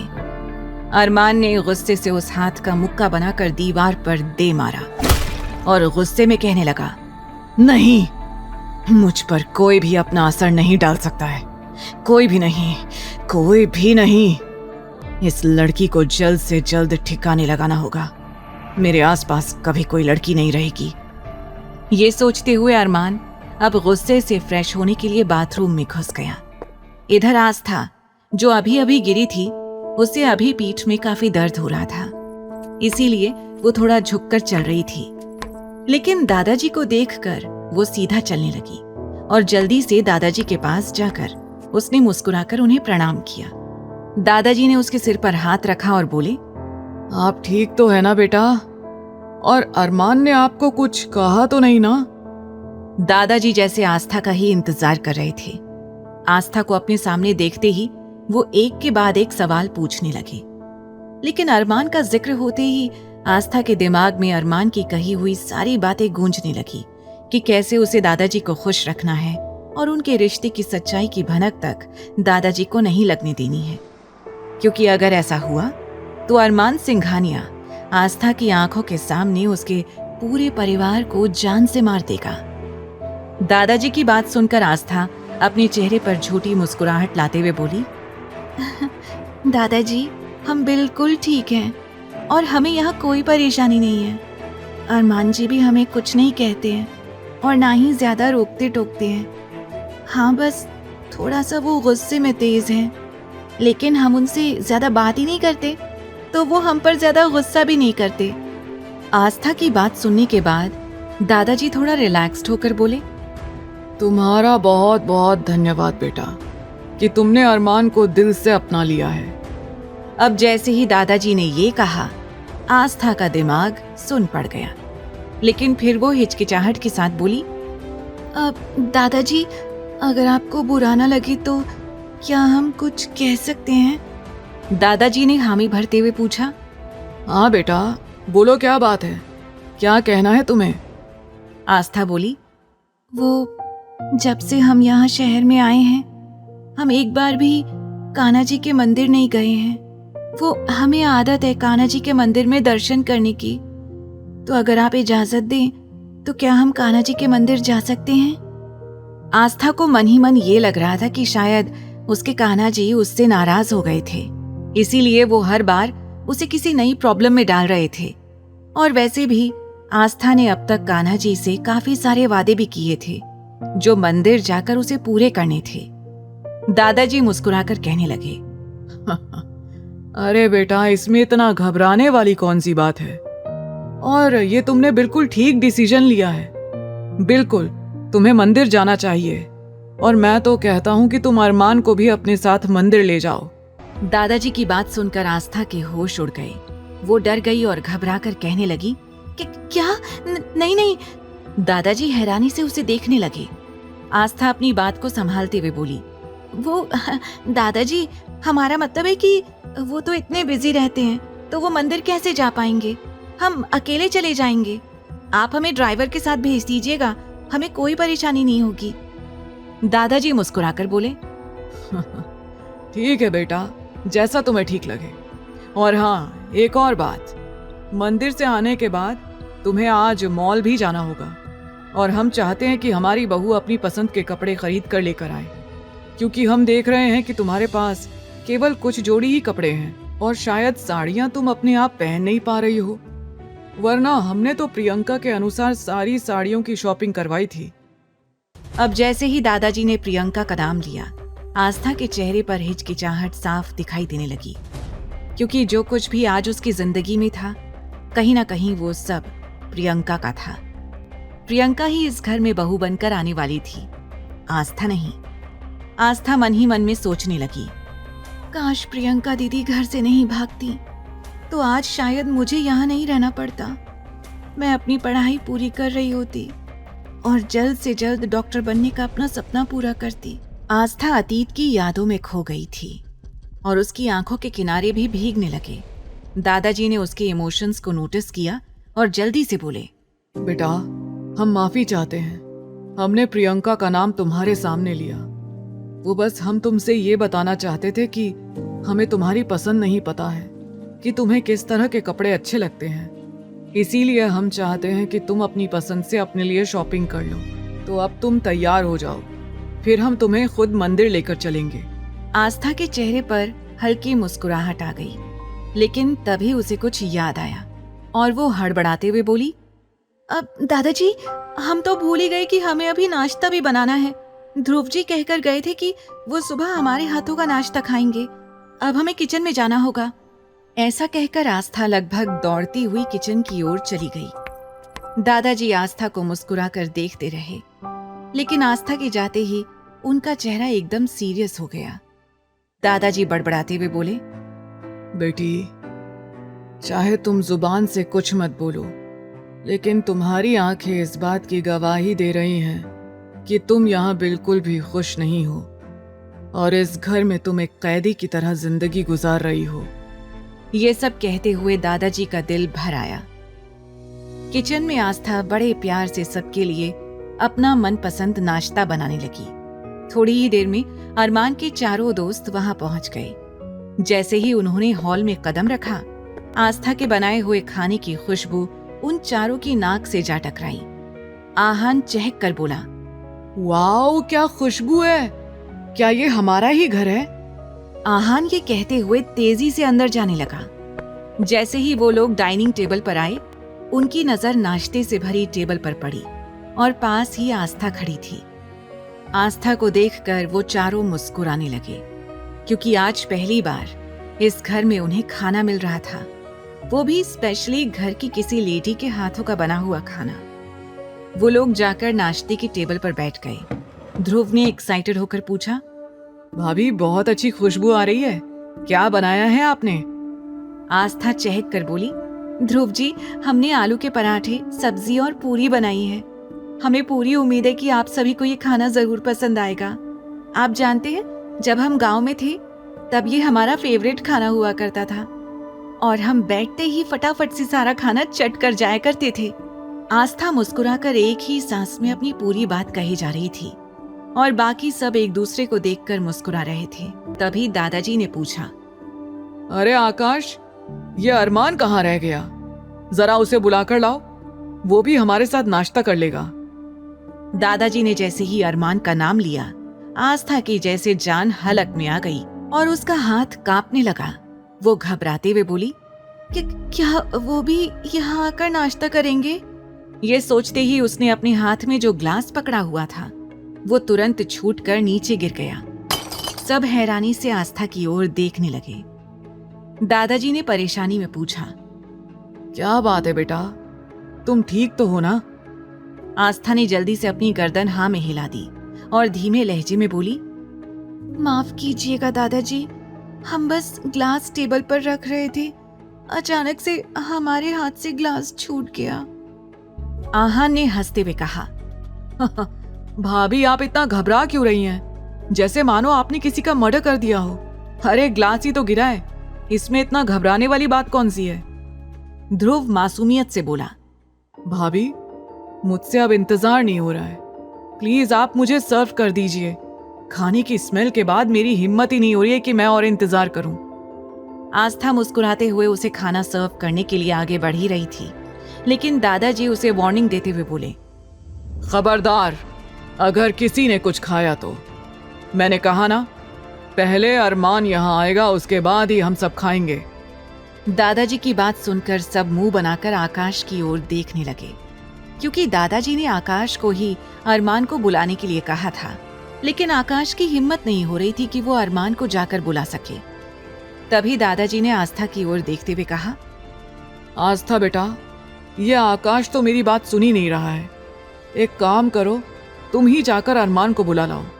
जैसे ही दादाजी ने ये कहा, आस्था बुरी तरह से डर गई, क्योंकि वो अभी अरमान को बिल्कुल भी फेस नहीं करना चाहती थी।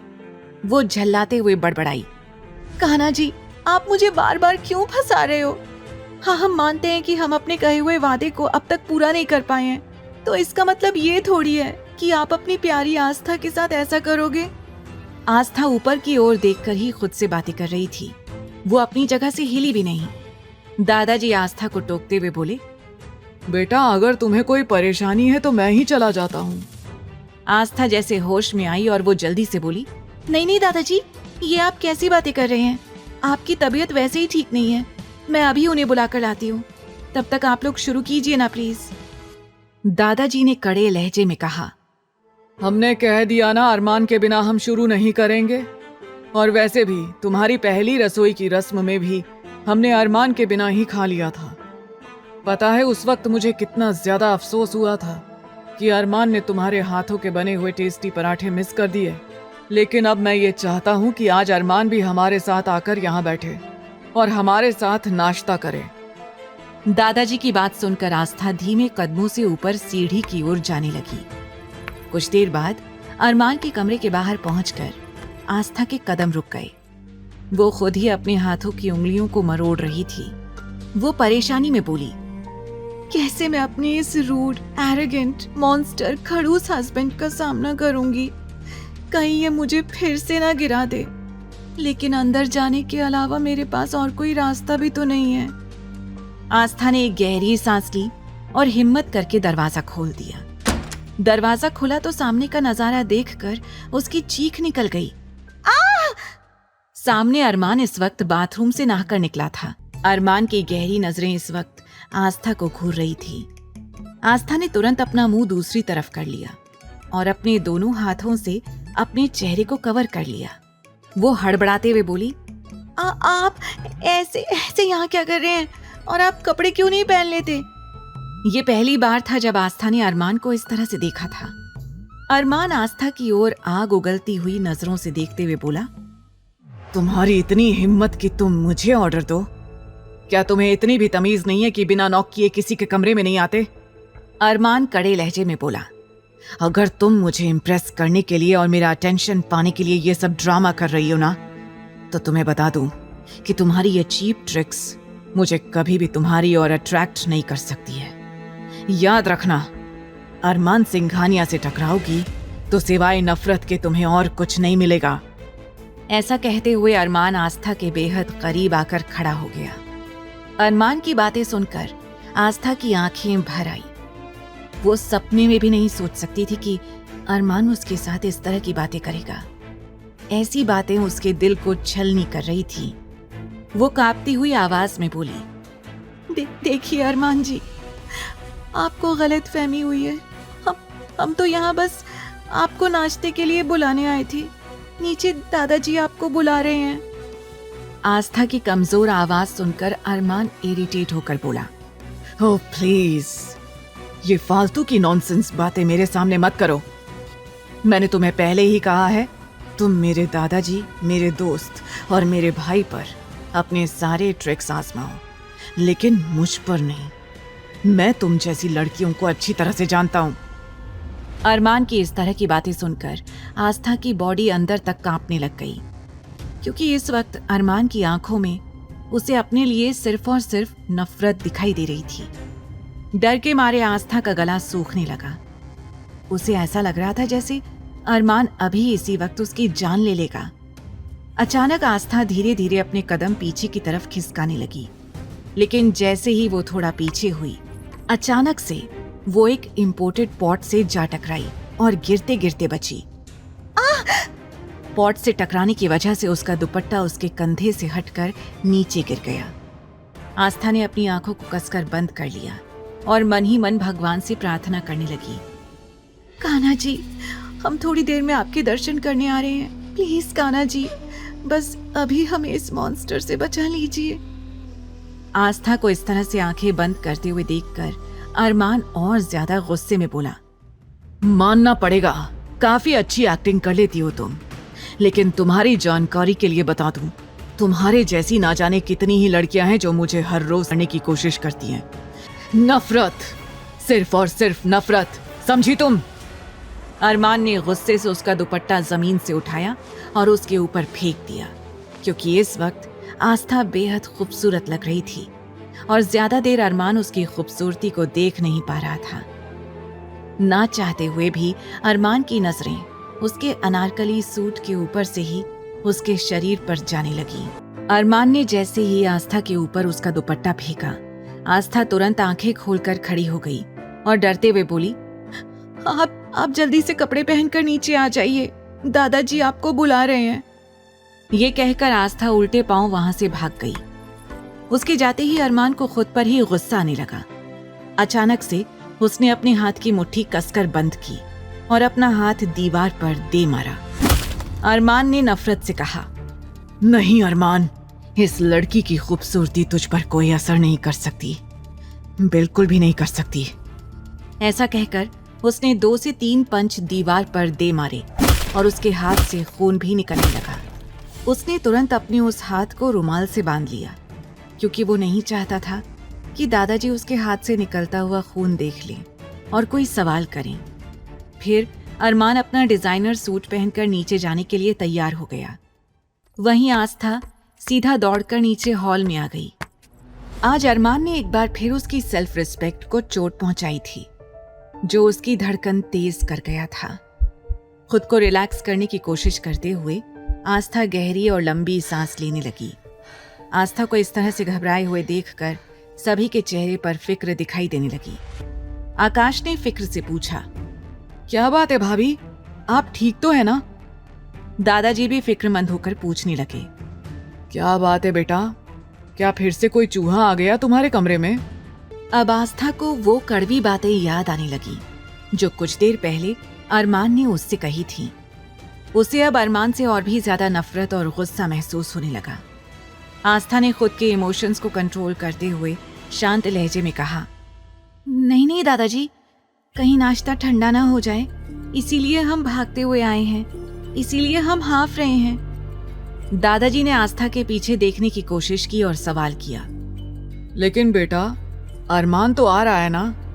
अभी आस्था दादाजी को कुछ जवाब देने ही वाली थी कि तभी पीछे से अरमान की आवाज आई।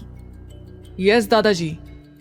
वहां अरमान की आवाज गूंजते ही आस्था का शरीर एक बार फिर से कांपने लगा, लेकिन उसने पीछे मुड़कर अरमान की ओर देखा तक नहीं। अरमान के आने के बाद दादाजी खुश होकर बोले, मेरा बच्चा तू आ जा, हमारे साथ नाश्ता कर। आज आस्था बेटी ने बहुत सारा नाश्ता अपने हाथों से बनाया है, तुझे ये सब जरूर पसंद आएगा। अरमान डाइनिंग टेबल तक आ गया था। तभी आहान ने मुंह बनाते हुए कहा, भाभी और कितना वेट करेंगे, अब तो अरमान भाई भी आ गए हैं। आस्था आगे बढ़ी और सबसे पहले दादाजी को नाश्ता परोसने लगी। दादाजी मुस्कुरा कर बोले, बच्चा हम अपने आप ले लेंगे, तुम पहले इन सबको सर्व कर दो।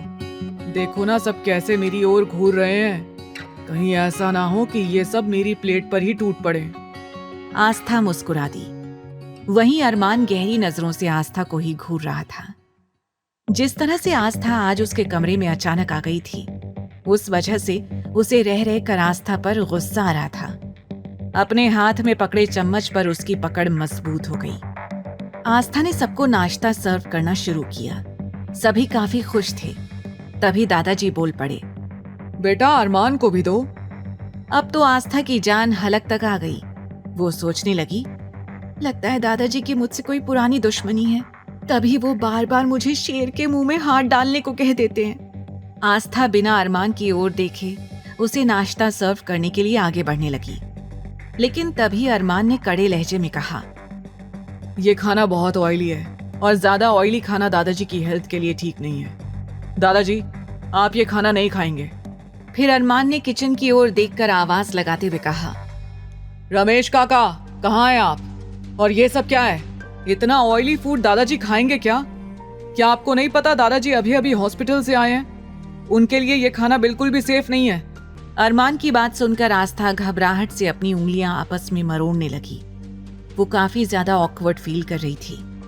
अरमान ने उसके बनाए हुए खाने को सीधे रिजेक्ट कर दिया था, मतलब साफ तौर पर उसकी बेइज्जती कर दी थी। रमेश काका भागते हुए वहां आए और घबराते हुए बोले, जी छोटे साहब। अरमान गुस्से से उन्हें घूरते हुए बोला, माना कि यहाँ पर कुछ लोग नए आए हैं और उन्हें हमारे घर और हमारे तौर तरीकों के बारे में नहीं पता है, लेकिन इसका मतलब ये नहीं है कि आप भी ये भूल जाएं कि दादाजी की सेहत के लिए ये खाना बिल्कुल ठीक नहीं है। आप जाइए और जाकर दादाजी के लिए दूसरा खाना लेकर आइए अभी। अब दादाजी ने मासूमियत से अरमान को देखा और धीरे से बोले, बीमारी का नाटक करके लगता है मैंने खुद ही अपने पैरों पर कुल्हाड़ी मार ली है। ये कहते हुए दादाजी ललचाई आंखों से सारा खाना स्कैन करने लगे। तभी आस्था ने पोहे की डिश जल्दी से दादाजी के सामने कर दी। आस्था ने कहा, दादाजी, ये पोहा आपके लिए हेल्दी रहेगा। ये मैंने आपकी सेहत को ध्यान में रखते हुए बनाया है। आई होप आपको पसंद आएगा। आस्था ने पोहे के साथ कुछ फ्रूट्स और जूस भी दादाजी के सामने रख दिया। ये देखकर ध्रुव आस्था की तारीफ करते हुए बोला, वाह भाभी, आप तो कमाल हैं। वैसे दादाजी, भाभी बिल्कुल ठीक कह रही हैं। ये खाना, फ्रूट्स, ये आप ले सकते हैं और पोहा तो आपके लिए बिल्कुल परफेक्ट होगा। अब कोई प्रॉब्लम नहीं है। ध्रुव को आस्था को सपोर्ट करते हुए देख अरमान खा जाने वाली नजरों से ध्रुव की ओर देखने लगा और फिर इरिटेट होते हुए बोला, दादाजी, अगर आपको ये कूड़ा कचरा ही खाना है तो खा लीजिए, लेकिन ये सब मैं नहीं खा सकता हूँ। रमेश काका, जाइए जाकर मेरा ब्रेकफास्ट लेकर आइए। दादाजी हंसते हुए बोले, अच्छा ठीक है, तुझे ये सब नहीं खाना है तो मत खा, लेकिन खबरदार अगर तूने हमारी बहू के बनाए हुए खाने के बारे में कुछ भी गलत बोला तो मुझसे बुरा कोई नहीं होगा, समझा तू? दादाजी ने अरमान को डांट तो दिया, लेकिन अरमान की जहरीली बातें सुनकर आस्था मायूस हो गई। उसका मुरझाया चेहरा बाकियों को परेशान कर रहा था। चारों दोस्त एक दूसरे को देखकर आंखों से ही कुछ इशारे करने लगे। आहान ने जैसे ही आलू पूरी और सब्जी का पहला निवाला लिया, उसे लगा खाने का स्वाद जैसे उसके मुंह में घुल गया हो। वो एक्साइटेड होकर बोला, वाओ, इट्स यमी। ये कहकर आहान तेजी से खाना खाने लगा। बाकी सब भी मजे से खाना खाने लगे। फिलहाल अरमान गुस्से का घूंट पीकर रह गया और सोचने लगा, इस लड़की ने जरूर मेरे दादाजी और दोस्तों पर जादू किया है, तभी ये इस लड़की की मक्कारी को समझ नहीं पा रहे हैं। अरमान आस्था को घूरते हुए मन ही मन बोला, तुम चाहे कितना भी जाल बिछा लो, लेकिन अरमान सिंघानिया के आगे तुम्हारी किसी भी तरह की कोई साजिश नहीं चलेगी। अरमान गुस्से से आस्था को घूर रहा था, लेकिन आस्था ने एक बार भी नजर उठाकर अरमान की ओर नहीं देखा, क्योंकि अरमान की बातें अभी भी उसके कानों में गूंज रही थी। आस्था साइड में खड़ी सभी लोगों को बड़े ही ध्यान से देख रही थी। तभी दादाजी बोले, बेटा तुम भी हमारे साथ नाश्ता करो। अचानक दादाजी की ये बात सुनकर आस्था हड़बड़ा गई। वो भला इस तरह से उन लोगों के साथ बैठकर नाश्ता कैसे कर सकती थी? लेकिन दादाजी के बोलने के बाद ध्रुव फौरन अपनी जगह से उठकर खड़ा हो गया और आस्था को अपनी जगह देते हुए बोला, भाभी आप प्लीज यहाँ बैठकर नाश्ता करो।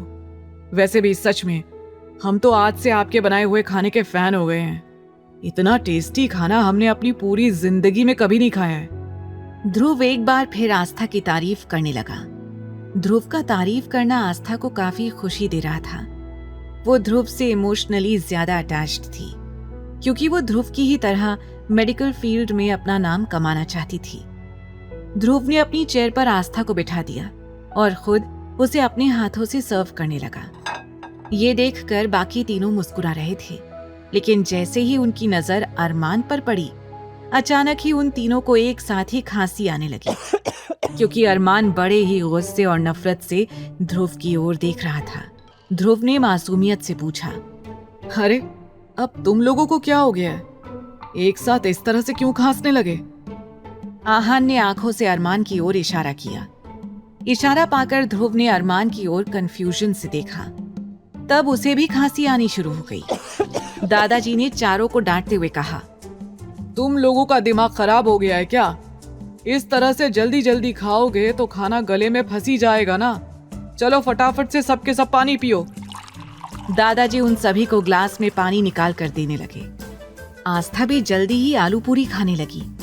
वैसे तो वो अंदर से डर रही थी, लेकिन उसने अरमान को इग्नोर कर अभी आलू पूरी पर कॉन्सेंट्रेट किया, क्योंकि ये नाश्ता उसका फेवरेट था। सभी लोगों ने अच्छे से नाश्ता कर लिया। अरमान ने सिर्फ अपना हेल्दी ब्रेकफास्ट लिया और अपनी चेयर से खड़ा हो गया। अरमान ने दादाजी को बताया, दादाजी मैं ऑफिस जा रहा हूँ। ये कहते हुए अरमान दरवाजे की ओर बढ़ा, लेकिन अगले ही पल दादाजी ने उसे रोकते हुए कहा, ठहरो अरमान, तुम आज कहीं नहीं जाओगे। अरमान के कदम रुक गए। वो अपनी एक आईब्रो उठाकर दादाजी की ओर देखने लगा, मानो आंखों ही आंखों में ये पूछना चाहता हो कि आखिर वो उसे ऑफिस जाने से क्यों रोक रहे थे। तभी दादाजी ऐलान करते हुए बोले, वो आज तुम तो क्या, बाकी चारों भी कहीं नहीं जाएंगे। अब सभी हैरानी से एक दूसरे को देखने लगे। तभी आहान ने सवाल किया, लेकिन दादाजी क्या हो गया है? बात क्या है? आपकी तबीयत तो ठीक है ना? दादाजी मुस्कुराकर कहने लगे, मेरे बच्चों, मैं तो बिल्कुल ठीक हूँ, लेकिन तुम सब मुझे अपनी बात पूरी करने का मौका दोगे तभी तो मैं कुछ बोलूंगा ना। अब तक आस्था भी अपना नाश्ता खत्म करके खड़ी हो गई थी। तभी दादाजी बोले, हमने डिसाइड किया है कि आज हम सब कृष्ण भगवान जी के मंदिर जाएंगे, क्योंकि आस्था को वहां पर पूजा करनी है। दादाजी की बात खत्म होते ही अरमान गुस्से से आस्था की ओर घूरने लगा। उसे पूरा यकीन था कि जरूर उसी ने दादाजी के कानों में ये मंदिर जाने वाली बात डाली होगी। मन तो कर रहा है कि हम अभी इनके पीछे रामू का बैल छोड़ दें और इन्हें छोटी का दूध याद दिला दें। ध्रुव कंफ्यूजन से बोला, लेकिन दादाजी, अचानक से आपको मंदिर क्यों जाना है? दादाजी ने मुस्कुराते हुए कहा, आस्था का जाने का मन था तो हमने उन्हें कह दिया कि हम सब भी आज उनके साथ मंदिर जाएंगे, और इसी बहाने तुम सबके पाप भी थोड़े कम हो जाएंगे। अब जैसे ही दादाजी ने ये कहा, सभी एक दूसरे की शक्ल देखने लगे और सुमित मासूमियत से बोला, लेकिन दादाजी, मैं तो बिल्कुल इनोसेंट हूँ, मैंने तो आज तक कोई पाप नहीं किया। जैसे ही सुमित ने बेचारा समूह बनाकर अपनी बात कही, आहान इस बहस में कूदते हुए बोला, तो क्या आपको लगता है कि सुमित भैया से ज्यादा मैंने कोई पाप किया है? मैं तो उनसे भी ज्यादा इनोसेंट हूँ। तभी आकाश कहने लगा, अरे भाई, मैंने भी कभी कुछ नहीं किया। मैंने तो कभी एक मच्छर तक नहीं मारा है। आकाश की बात सुनकर ध्रुव को पिछली रात का वो नजारा याद आने लगा। ध्रुव के चेहरे के एक्सप्रेशंस देखकर आकाश समझ गया कि ध्रुव क्या सोच रहा था। वो ध्रुव से नजरें चुराने लगा। तभी दादाजी उन्हें डांटते हुए बोले, तुम सब अपनी फालतू की बकवास बंद करो। मैंने कह दिया ना कि आज कोई कहीं नहीं जाएगा, मतलब कहीं नहीं जाएगा। सब फटाफट से तैयार हो जाओ और फिर मंदिर के बाद हम सब शॉपिंग पर भी चलेंगे।